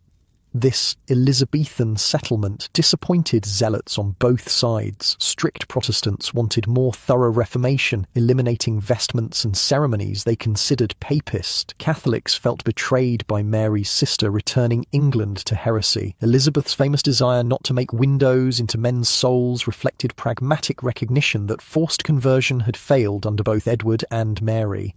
For ordinary people, religious change affected daily rhythms. Church attendance became mandatory, with fines for absence. The church calendar simplified, eliminating many saints' days that had punctuated the medieval year. Church interiors transformed again. Altars removed, walls whitewashed, religious images taken down. Parish priests struggled to implement changes while maintaining community harmony. Food practices shifted with religious policy. The strict Catholic fast days of Mary's reign, when meat was forbidden, became less stringent. Elizabeth maintained some fish days for economic rather than religious reasons, supporting the fishing industry that provided sailors for naval defence. The Queen's personal diet was notably moderate. She ate sparingly compared to her father's legendary appetite, preferring poultry, vegetables, and sweet foods to heavy meat dishes. Health concerns remained constant across reigns. The same diseases that had plagued Mary's England, smallpox, sweating sickness, influenza, dysentery, continued under Elizabeth. Medical knowledge remained limited, combining herbal remedies, bloodletting, and increasing use of mineral compounds, often toxic by modern standards. The Queen employed multiple physicians, but reportedly preferred simple treatments to extreme interventions.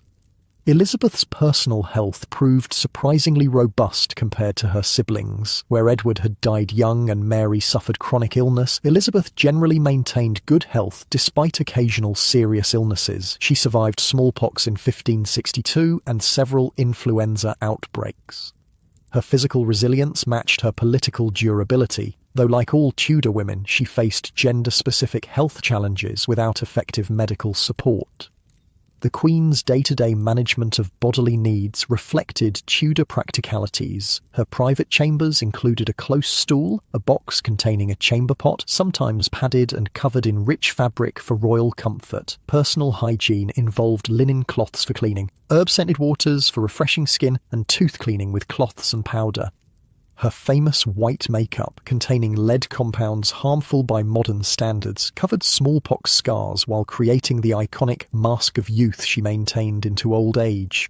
Clothing served both practical and symbolic functions in Tudor England. Elizabeth's wardrobe became increasingly elaborate as her reign progressed, eventually including nearly 2,000 gowns. This extravagance wasn't mere vanity. Her appearance represented England's prosperity and her own authority. Each outfit incorporated symbolic elements, embroidered eyes and ears indicating her awareness of court intrigues, celestial motifs suggesting divine approval. Beneath the symbolic surface, Tudor clothing served basic needs. Multiple layers provided warmth in drafty palaces. Linen undergarments absorbed body oils and could be washed frequently, while outer garments of silk, velvet, and wool were spot-cleaned and aired rather than fully laundered. Both men and women wore stockings for warmth, with the wealthy using silk while commoners wore wool. Shoes had thin leather soles that provided minimal protection from cold or wet. Even the Queen would have experienced damp feet on rainy days. Sleep patterns reflected natural rhythms in an age before artificial lighting. Though state business sometimes kept her working later by candlelight, Tudor people generally slept in two segments, falling asleep soon after dark, waking for an hour or two around midnight, then sleeping again until dawn. This first sleep and second sleep pattern appears in contemporary accounts, with the midnight waking period used for prayer, quiet conversation, or contemplation. The Queen never slept alone. Trusted ladies always attended her bedchamber, sleeping nearby on trundle beds. This arrangement provided both service and security, allowing immediate assistance for nighttime needs while protecting against potential intruders. Elizabeth's bed itself represented significant value. Royal beds featured carved frames, embroidered hangings, feather mattresses, and fine linen sheets, altogether worth more than many Tudor households' entire possessions. As Elizabeth established her reign's patterns, memories of Mary's failure to secure Catholic succession faded. The new queen faced constant pressure to marry and produce heirs, but Mary's experience offered cautionary lessons. The elder sister's desperate desire for a child had led to humiliating false pregnancy and increased dependence on an absent husband. Elizabeth, observing these pitfalls, moved cautiously regarding marriage proposals. "I am already bound unto a husband, which is the kingdom of England," Elizabeth declared, though she entertained numerous suitors and maintained the possibility of marriage for diplomatic advantage. This strategic ambiguity, keeping options open without commitment, characterized her early reign, preventing any faction from gaining advantage through matrimonial alliance. Daily life for ordinary Tudor people continued its seasonal rhythms regardless of who wore the crown. Spring brought planting and cleaning after winter's confinement. Summer meant intensive agricultural labour from dawn to dusk. Autumn brought harvest and food preservation. Smoking meat, brewing ale, storing root vegetables in cool cellars. Winter meant indoor work by firelight, spinning, weaving, repairing tools, and long evenings of storytelling to pass dark hours. Food availability followed these seasonal patterns. Spring brought hunger months when winter stores dwindled before new crops matured. Summer offered fresh vegetables and fruits but required preservation for winter use. Autumn brought abundance, freshly slaughtered meat, newly harvested grain, apples and pears for cider and perry. Winter relied on preserved foods, salted meat, dried fruit, stored grain, and root vegetables in sand-filled barrels. Class differences remained starkly visible in food consumption. Elizabeth's court consumed large quantities of meat. Records show courtiers ate up to 2 pounds of meat daily, supplemented with bread, wine, and seasonal produce. Prosperous farmers and merchants ate meat several times weekly, with bread, cheese, and vegetables forming dietary staples. The poor subsisted primarily on bread and pottage, vegetable soup, with meat appearing rarely on their tables. Ale and beer provided both nutrition and safe hydration for all classes. Water sources were frequently contaminated, particularly in London, where the Thames served as both water supply and sewage disposal. Weak ale, brewed at home by housewives, offered safer hydration with minimal alcohol content. The Queen preferred wine, often sweetened and spiced in the Hippocras style, though she was noted for moderate consumption compared to her father's legendary drinking. Cooking methods remained primitive by modern standards. Most households cooked over open hearth fires, with wealthier homes featuring brick ovens for baking. Food preparation required constant attention, turning spits manually, stirring pots to prevent burning, maintaining proper fire temperature without thermostats. Even royal kitchens relied on skilled judgment rather than precise measurements, with recipes listing ingredients but rarely specifying exact quantities.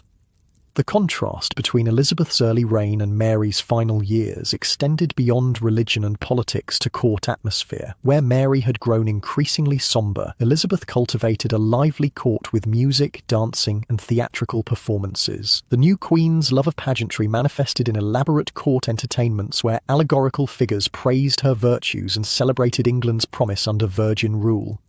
This carefully crafted image, the Virgin Queen dedicated to her country, developed gradually as Elizabeth rejected successive marriage proposals. The symbolism served multiple purposes, transforming a potential weakness, childlessness, into strength, undivided devotion to England. It also avoided Mary's mistake of marrying a foreign prince whose loyalty lay elsewhere, alienating English subjects jealous of their independence. Elizabeth's religious settlement avoided Mary's fatal error of prioritizing doctrinal purity over practical governance. Where Mary had seen heresy as souls to be saved through force if necessary, Elizabeth focused on outward conformity while permitting private belief to remain largely unexamined. Her famous statement that she had no desire to make windows into men's souls reflected pragmatic recognition that forced conversion had failed under both Edward and Mary. The new Queen's administration addressed practical problems Mary had neglected while pursuing religious goals. Elizabeth's government reformed currency, restoring confidence in coinage. Her ministers negotiated peace with France, ending the costly war Mary had entered to please Philip. Her council encouraged cloth exports, reviving trade damaged by religious conflict. These practical measures improved daily life for ordinary people, building popular support that Mary had squandered. Housing conditions for most Tudor people remained basic regardless of religious policy. The majority lived in timber-framed structures with wattle and daub walls, wooden frames filled with mud, straw, and animal dung. Roofs were typically thatched, though fire regulations in London increasingly required tile. Floors were packed earth covered with rushes that absorbed spills and debris, replaced periodically when they became too foul. Windows, if present, were small and often covered with oiled cloth rather than expensive glass. Even within these simple dwellings, class distinctions manifested. A prosperous farmer might have a two-room house with separate spaces for cooking, eating, and sleeping. A labourer might share a single room with family and perhaps livestock. Urban workers often rented portions of subdivided buildings, with multiple families sharing minimal space. The contrast with royal palaces containing hundreds of rooms highlighted Tudor England's extreme inequality. Personal cleanliness reflected similar disparities. Elizabeth maintained relatively high standards with regular hand and face washing, weekly foot bathing, and occasional full immersion. Ordinary people washed hands and faces daily, but bathed bodies less frequently, perhaps monthly for the middling sort, seasonally for labourers. Clean linen undergarments indicated respectable status, while outer garments were spot cleaned rather than fully washed. The environment itself presented health challenges. London's air quality suffered from thousands of coal fires, creating smog that contemporary accounts described as thick enough to taste. The Thames, receiving the city's waste, became increasingly polluted. Streets accumulated garbage, despite regulations requiring householders to clean their frontage. Rural areas offered cleaner air, but featured manure piles, slaughter waste, and inadequate sanitation. Disease remained a constant threat across social boundaries. The same infections that could kill commoners also endangered royalty. Elizabeth's survival of smallpox in 1562 demonstrated that wealth provided limited protection against Tudor England's microbial threats. The Queen's recovery was attributed to her physicians' treatments, divine favour, and her own constitution, though modern medicine would recognise that survival depended primarily on immune response rather than ineffective remedies. As Elizabeth's reign stabilised, Mary's memory began fading from public consciousness. The new queen made no direct criticism of her sister, but allowed Mary's reputation to diminish through neglect rather than active destruction. Official histories emphasised Elizabeth's legitimacy while quietly obscuring Mary's precedent as England's first undisputed queen regnant. Court paintings and propaganda focused on Elizabeth's direct connection to Henry VIII, bypassing the intervening reigns. Yet privately, Elizabeth may have maintained more complex feelings about her half-sister. She preserved some of Mary's personal possessions, including prayer books and jewellery. She retained certain Spanish customs Mary had introduced at court, including formalising meal service. Most significantly, she never married, a decision influenced by multiple factors, but perhaps partly by observing Mary's marital disappointments.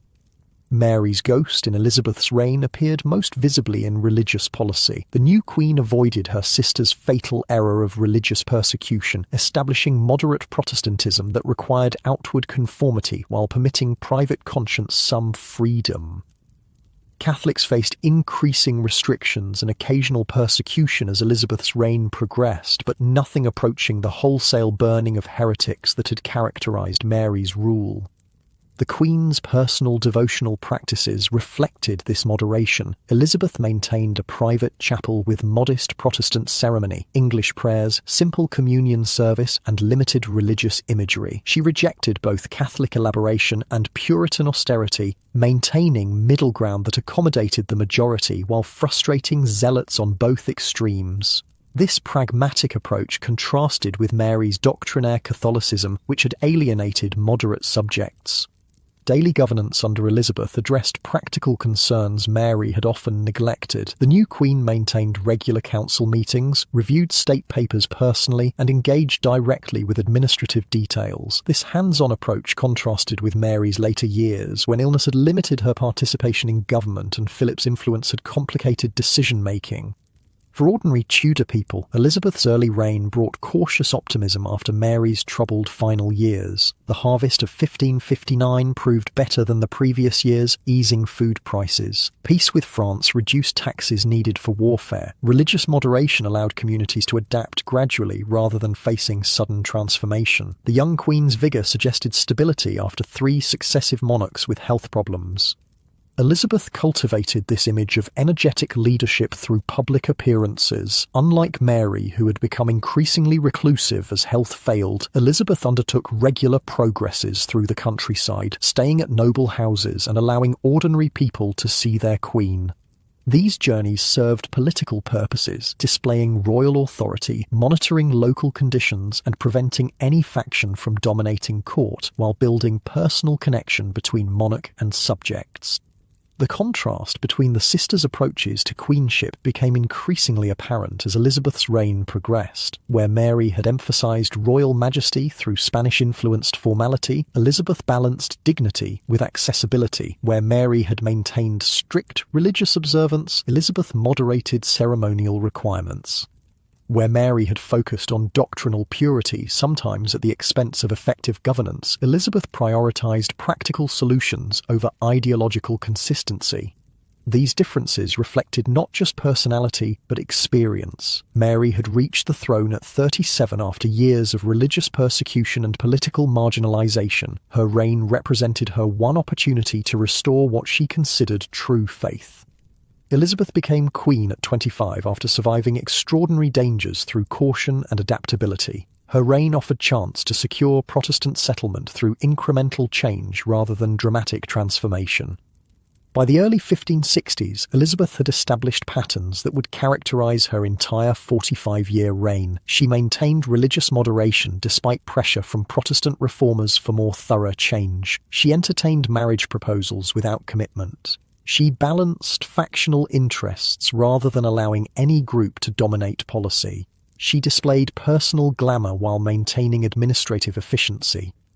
Mary's shadow gradually receded as Elizabeth's accomplishments accumulated. The elder sister's 5 troubled years came to seem brief interruption rather than significant reign. The younger sister's longevity, Elizabeth would eventually rule longer than her father, brother and sister combined, i.e. allowed her to reshape English memory, establishing herself as the dominant Tudor monarch in popular imagination.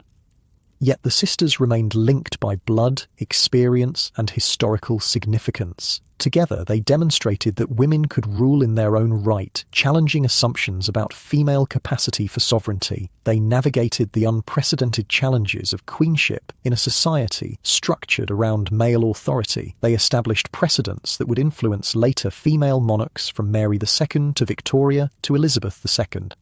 As Elizabeth's reign continued into the 1560s, Mary's legacy survived primarily as cautionary example. The younger sister avoided the elder's mistakes: religious extremism, Spanish marriage, neglect of practical governance, while building on foundations Mary had helped establish.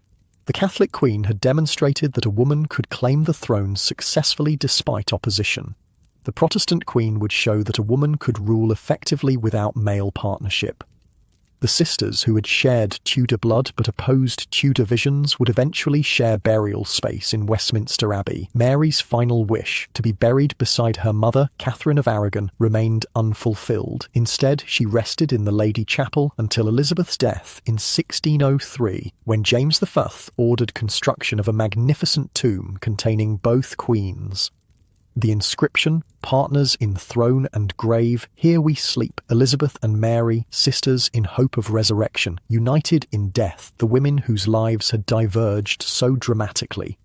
For ordinary Tudor people, the reigns of Mary and Elizabeth demonstrated the profound impact individual monarchs could have on daily existence. Religious policy determined worship practices, fast days, church decoration, and community rituals. Foreign relations affected trade, taxation, and security. Court patronage influenced cultural production: what books were printed, what plays performed, what music composed. The sisters' different approaches shaped not just high politics but everyday experience throughout England. As Elizabeth's reign continued its steady course, Mary's troubled rule faded into historical footnote rather than living memory. The elder sister's dreams of Catholic restoration dissolved as Protestant settlement took root. The younger sister's pragmatic policies built national confidence and cultural flourishing. Yet without Mary's precedent, proving a woman could claim the crown despite opposition, Elizabeth's reign might never have begun. The early morning light filtered through the window coverings at St James's Palace on November 17, 1558. Inside the royal bedchamber, Queen Mary Tudor lay dying. Her breathing came in shallow gasps. The room smelled of sickness, medicinal herbs, and the heavy incense used in Catholic last rites. Councillors, ladies-in-waiting, and priests hovered nearby, watching as England's first undisputed queen regnant slipped away. Miles away at Hatfield House, Elizabeth Tudor waited. For weeks, messengers had brought reports of her sister's declining health. The 25-year-old princess maintained careful composure, showing neither eagerness nor grief. She had survived too much: her mother's execution, her father's rejection, her brother's death, and her sister's suspicion, to make a misstep now with the crown almost within reach. Mary died peacefully around noon, having received the Catholic sacraments she had fought to restore to England. Within hours, bells rang throughout London. First the solemn death knell for the departed Queen, then joyful peals announcing Elizabeth's accession. The Tudor succession, which had caused so much turmoil, had passed smoothly at last. England had a new Queen. When the news reached Hatfield, Elizabeth was reportedly sitting under an oak tree in the park. According to tradition, she fell to her knees, quoted Psalm 118 in Latin, "This is the Lord's doing, and it is marvellous in our eyes," then rose as Queen Elizabeth I of England. The cautious princess had become a sovereign ruler. Her first words as Queen demonstrated political shrewdness. To William Cecil, who would become her principal secretary, she said, "I observe all men's characters and remember them." This quiet warning served notice that Elizabeth had watched and remembered who had supported her during Mary's reign and who had not. Unlike her sister, who had been largely isolated from politics until her accession, Elizabeth had spent years preparing for rule. The physical contrast between the sisters' situations at similar moments proved striking. Mary had come to the throne at 37, already showing signs of the health problems that would plague her reign. Elizabeth ascended at 25, vigorous and sharp-minded. Mary had inherited a country tentatively Protestant after Edward's reforms. Elizabeth received a nation uncertainly Catholic after Mary's restoration. Both faced religious division, but Elizabeth had observed her sister's mistakes. The new Queen's first weeks demonstrated her understanding of symbolic politics. She retained some of Mary's Catholic counsellors while introducing trusted Protestants like Cecil. She attended Mass but forbade the elevation of the host, a compromise pleasing neither extreme but acceptable to moderates. She dressed richly but modestly, creating visual contrast with Mary's Spanish-influenced formality. Elizabeth moved immediately to establish her authority. She summoned Parliament for January 1559, allowing time to prepare religious settlement. She appointed commissioners to review Mary's financial records, seeking ways to repair the treasury depleted by Spanish war. She began interviewing potential ambassadors, recognizing England's precarious international position between Catholic France and Spain.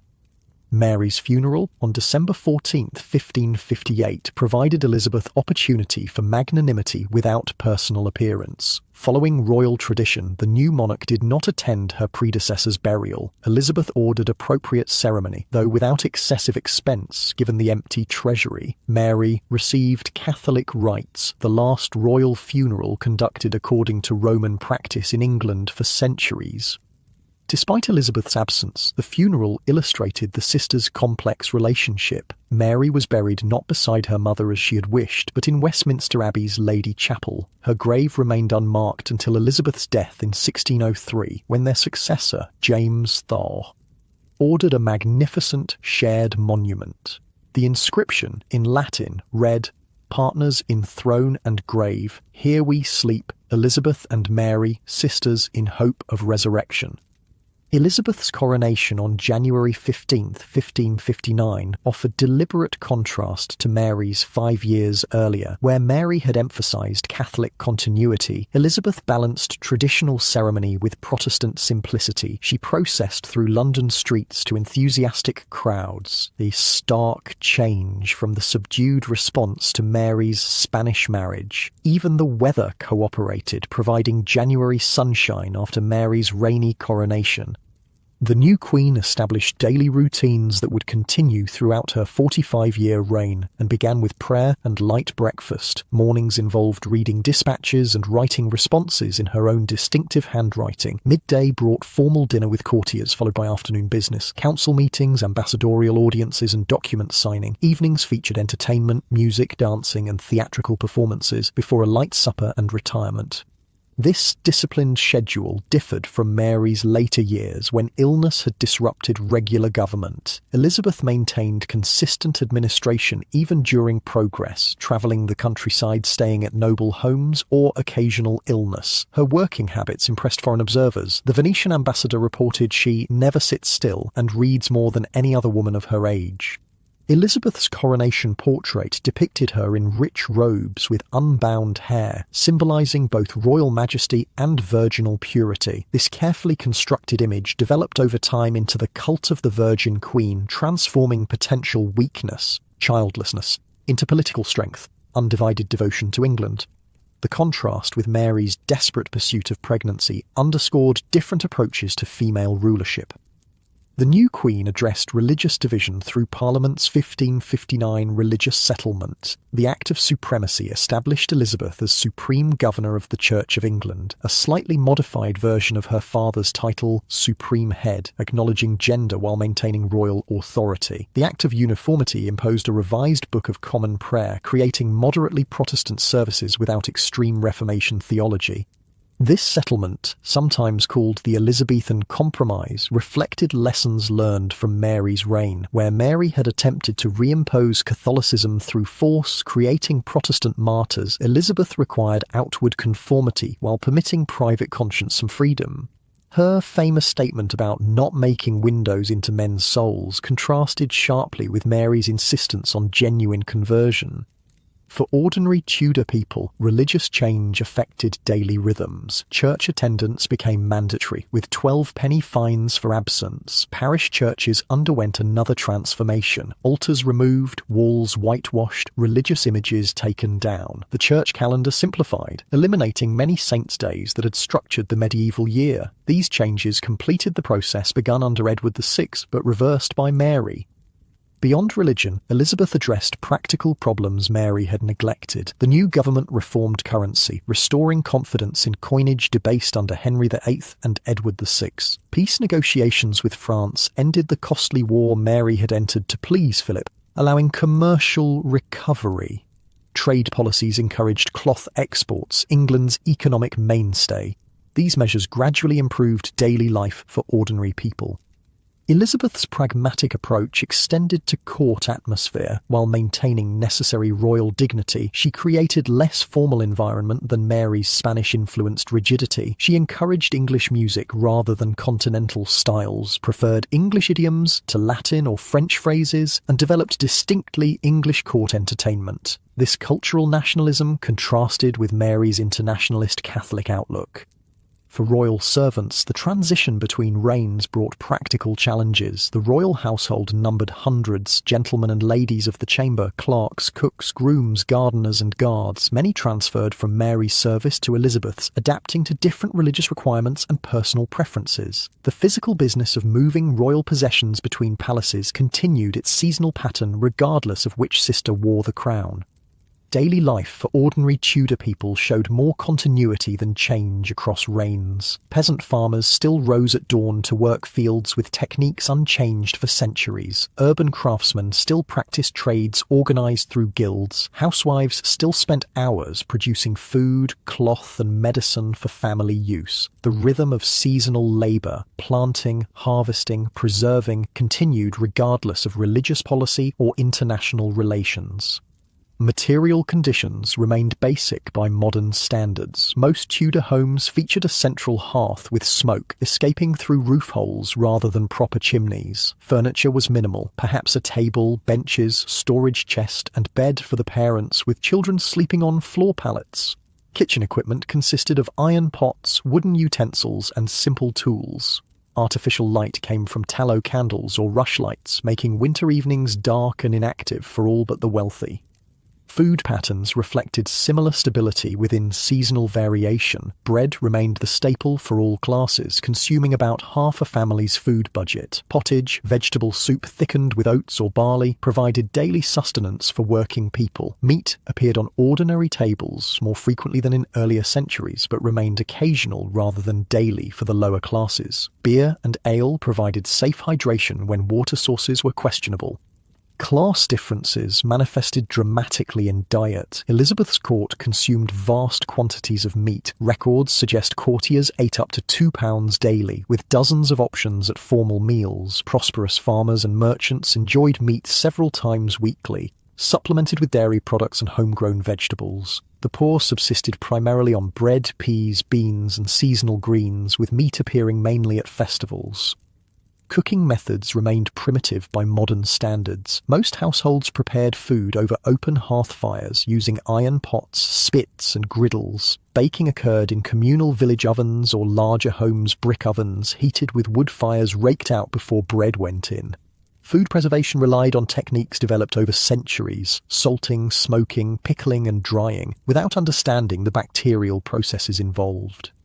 Health challenges remained constant across reigns. The same diseases that had plagued Mary's England, smallpox, influenza, dysentery, malaria, called ague, and tuberculosis, continued under Elizabeth. Medical knowledge combined traditional herbalism, classical humoral theory, and emerging but limited empirical observation. Treatments ranged from helpful willow bark containing aspirin-like compounds for fever to harmful mercury for syphilis to neutral, most herbal preparations.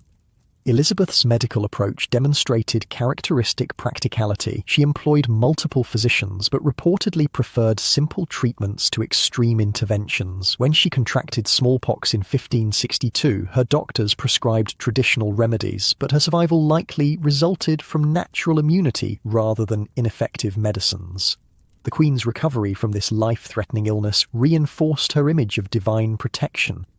Personal hygiene practices continued patterns established for centuries. Daily washing focused on hands and face using basins of water brought by servants. Full immersion bathing remained occasional, though Elizabeth reportedly bathed more frequently than many contemporaries, perhaps monthly rather than quarterly. Clean linen undergarments indicated respectable status, while outer garments received spot cleaning rather than full laundering. The Queen's famous white makeup, containing white lead compounds harmful by modern standards, served both cosmetic and symbolic purposes. It covered smallpox scars while creating the iconic mask of youth maintained into old age. This carefully constructed appearance symbolized consistency and stability, the unchanging Virgin Queen dedicated to her country while masking the physical aging process. Mary's reign had demonstrated the challenges facing female monarchy in a patriarchal society. Many had questioned whether a woman could rule effectively without male partnership. Elizabeth addressed these concerns through carefully crafted symbolism, presenting herself as both female and exceptional, with virgin purity enabling masculine authority. Where Mary had embraced traditional femininity despite royal status, Elizabeth created unique gender presentation combining feminine appearance with masculine rhetoric. This strategic self-presentation appeared in Elizabeth's speeches, particularly the famous Tilbury speech during the Spanish Armada crisis. "I know I have the body of a weak and feeble woman, but I have the heart and stomach of a king." Such language acknowledged gender constraints while transcending them, offering Tudor minds acceptable framework for female rule. Mary had never found similar resolution to the fundamental contradiction of queenship in a male-dominated world. Elizabeth avoided Mary's fatal mistake of foreign marriage, which had surrendered partial sovereignty to Spanish interests. The new queen entertained numerous suitors, English nobles, European princes, even her sister's widower Philip, without commitment. This marriage game provided diplomatic leverage while preserving independence. Mary's unhappy experience with Philip served as powerful warning against sacrificing autonomy for traditional queenly role. The contrast between sisters extended to personal style. Mary had maintained Spanish-influenced formality, elaborate dark clothing, religious jewellery, and structured court ceremony. Elizabeth developed distinctively English royal aesthetic, rich but variable clothing, secular symbolism, and more flexible etiquette. This national distinctiveness appealed to emerging patriotic sentiment while distinguishing her reign from her half-Spanish sisters. As Elizabeth's reign progressed, Mary's memory faded from public consciousness. The new queen made no direct criticism of her sister, but allowed Mary's reputation to diminish through neglect rather than active destruction. Official histories emphasized Elizabeth's legitimacy, while quietly obscuring Mary's precedent as England's first undisputed queen regnant. Court propaganda focused on direct connection to Henry VIII rather than continuity with Mary's rule. For Catholic subjects, this marginalization of Mary represented painful erasure. The Catholic Queen had restored ancient faith, repaired broken religious communities, and reconnected England with Rome. Her death and Elizabeth's religious settlement forced Catholics into difficult choices: outward conformity with private Catholic practice, exile to continental Catholic communities, or dangerous recusancy risking financial penalties and eventually imprisonment. Elizabeth's government initially maintained relative tolerance toward private Catholic worship, focusing on public conformity rather than personal belief. This pragmatic approach reflected lessons from Mary's reign. Persecution created martyrs rather than converts. Over time, however, Catholic threats to Elizabeth's rule, papal excommunication in 1570, assassination plots, and Spanish invasion attempts led to increasingly harsh anti-Catholic legislation. Despite these religious differences, the sisters shared fundamental challenges as female rulers in a male-dominated world. Both faced questions about their legitimacy, capacity, and authority. Both navigated marriage politics with potential threats to independence. Both managed factional court politics without male authority to reinforce decisions. Their different approaches to these challenges reflected personality, circumstances, and timing rather than fundamental capacity. Together, Mary and Elizabeth demonstrated that women could rule in their own right, permanently altering English understanding of monarchy. Before Mary, England had never had an undisputed queen regnant. Matilda's 12th century claim had led to civil war rather than accepted female rule. After Elizabeth, female succession became accepted legal principle, enabling later queens from Mary II to Victoria to Elizabeth II. The sisters also established different models of queenship. Mary pioneered traditional female monarchy, ruling with king consort, maintaining feminine pursuits alongside royal duties, and seeking dynastic continuity through childbearing. Elizabeth developed alternative approach, ruling without consort, creating unique gender presentation, and establishing non-biological succession. These contrasting examples expanded possibilities for female leadership beyond their lifetimes. By the 1560s, Elizabeth had established patterns that would characterize her entire 45-year reign. She maintained religious moderation despite pressure from Protestant reformers for more thorough change. She entertained marriage proposals without commitment. She balanced factional interests rather than allowing any group to dominate policy. She displayed personal glamour while maintaining administrative efficiency. This steady governance contrasted with Mary's troubled 5 years, which had seen religious persecution, war with France, loss of Calais, economic difficulties, and failed pregnancy. The elder sister's reign came to seem brief interruption rather than significant chapter in Tudor history.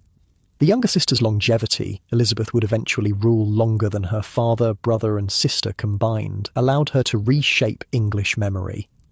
Yet Mary's reign provided essential foundation for Elizabeth's success. Without Mary's precedent proving a woman could claim the crown despite opposition, Elizabeth might never have secured succession. Without Mary's mistakes demonstrating the dangers of religious extremism, Elizabeth might not have adopted pragmatic moderation. Without Mary's Spanish marriage illustrating foreign alliance risks, Elizabeth might not have maintained independence. The Tudor sisters, different in temperament, religion, and governance style, nonetheless shared exceptional historical significance. Together, they demonstrated female capacity for sovereignty, navigated unprecedented challenges, and established England's national identity during critical transition from medieval to early modern state. Their contrasting reigns, Mary's brief, troubled rule, and Elizabeth's long-celebrated sovereignty, provided complementary lessons about effective queenship. For ordinary Tudor people, the reigns of Mary and Elizabeth demonstrated monarchy's profound impact on daily existence. Religious policy determined worship practices, church decoration, fast days, and community rituals. Foreign relations affected trade, taxation, and security. Court patronage influenced cultural production, what books were printed, what plays performed, what music composed. The sisters' different approaches shaped not just high politics but everyday experience. As Elizabeth's reign continued its course, Mary's troubled rule faded into historical footnote rather than living memory. The elder sister's dreams of Catholic restoration dissolved as Protestant settlement took root. The younger sister's pragmatic policies built national confidence and cultural flourishing, yet both contributed essential chapters to England's story, demonstrating female leadership's possibilities and pitfalls. The sisters who had shared Tudor blood but opposed Tudor visions would eventually share burial space in Westminster Abbey. Mary's final wish, to be buried beside her mother, Catherine of Aragon, remained unfulfilled. Instead, she rested in the Lady Chapel until Elizabeth's death in 1603, when James I ordered construction of a magnificent tomb containing both queens. The inscription, "Partners in throne and grave, here we sleep, Elizabeth and Mary, sisters in hope of resurrection, united in death the women whose lives had diverged so dramatically." This shared monument represented fitting conclusion to their intertwined stories. Despite religious division, political competition, and personal suspicion, Mary and Elizabeth remained connected by blood, experience, and historical significance. They represented different versions of Tudor queenship, but faced common challenges as women ruling a man's world. Their contrasting reigns, Catholic and Protestant, Spanish-influenced and English nationalist, traditional and innovative, demonstrated female monarchy's remarkable adaptability. Together, the Tudor sisters permanently altered English understanding of royal succession, female authority, and national identity. Mary proved women could claim the crown despite opposition. Elizabeth demonstrated women could rule effectively without male partnership. Their reigns established precedent for later female monarchs while expanding cultural possibilities for women's leadership beyond royal context. For the Tudor sisters, the journey from princesses to queens had proven dangerous, difficult, and transformative. Mary had endured religious persecution, political marginalization, and personal humiliation before claiming her birthright. Elizabeth had survived accusation, imprisonment, and constant suspicion before achieving sovereignty. Both had demonstrated extraordinary resilience in a world designed for male leadership. Their different fates, Mary's troubled 5-year reign versus Elizabeth's celebrated 45-year rule, reflected circumstance as much as character. Mary inherited religious division, married unwisely, and suffered health problems beyond Tudor medicine's limited capacity. Elizabeth benefited from Mary's precedent, maintained independence, and enjoyed better health until old age. Their contrasting stories demonstrate both individual agency and historical contingency. The Tudor princesses who became Tudor queens left lasting legacy through their struggles, achievements, and contrasting approaches to female sovereignty. Mary pioneered woman's right to inherit England's crown. Elizabeth established woman's capacity to rule without male partnership. Together, they created foundation for later female monarchs while expanding cultural imagination regarding women's leadership. As night falls and your thoughts begin to drift, imagine those Tudor sisters, separated by religion but united by blood, different in approach but similar in courage, opponents in life but companions in death. Their remarkable journey from vulnerable princesses to ruling queens transformed not just their own lives but England's understanding of monarchy itself. And with that, close your eyes and drift off to sleep.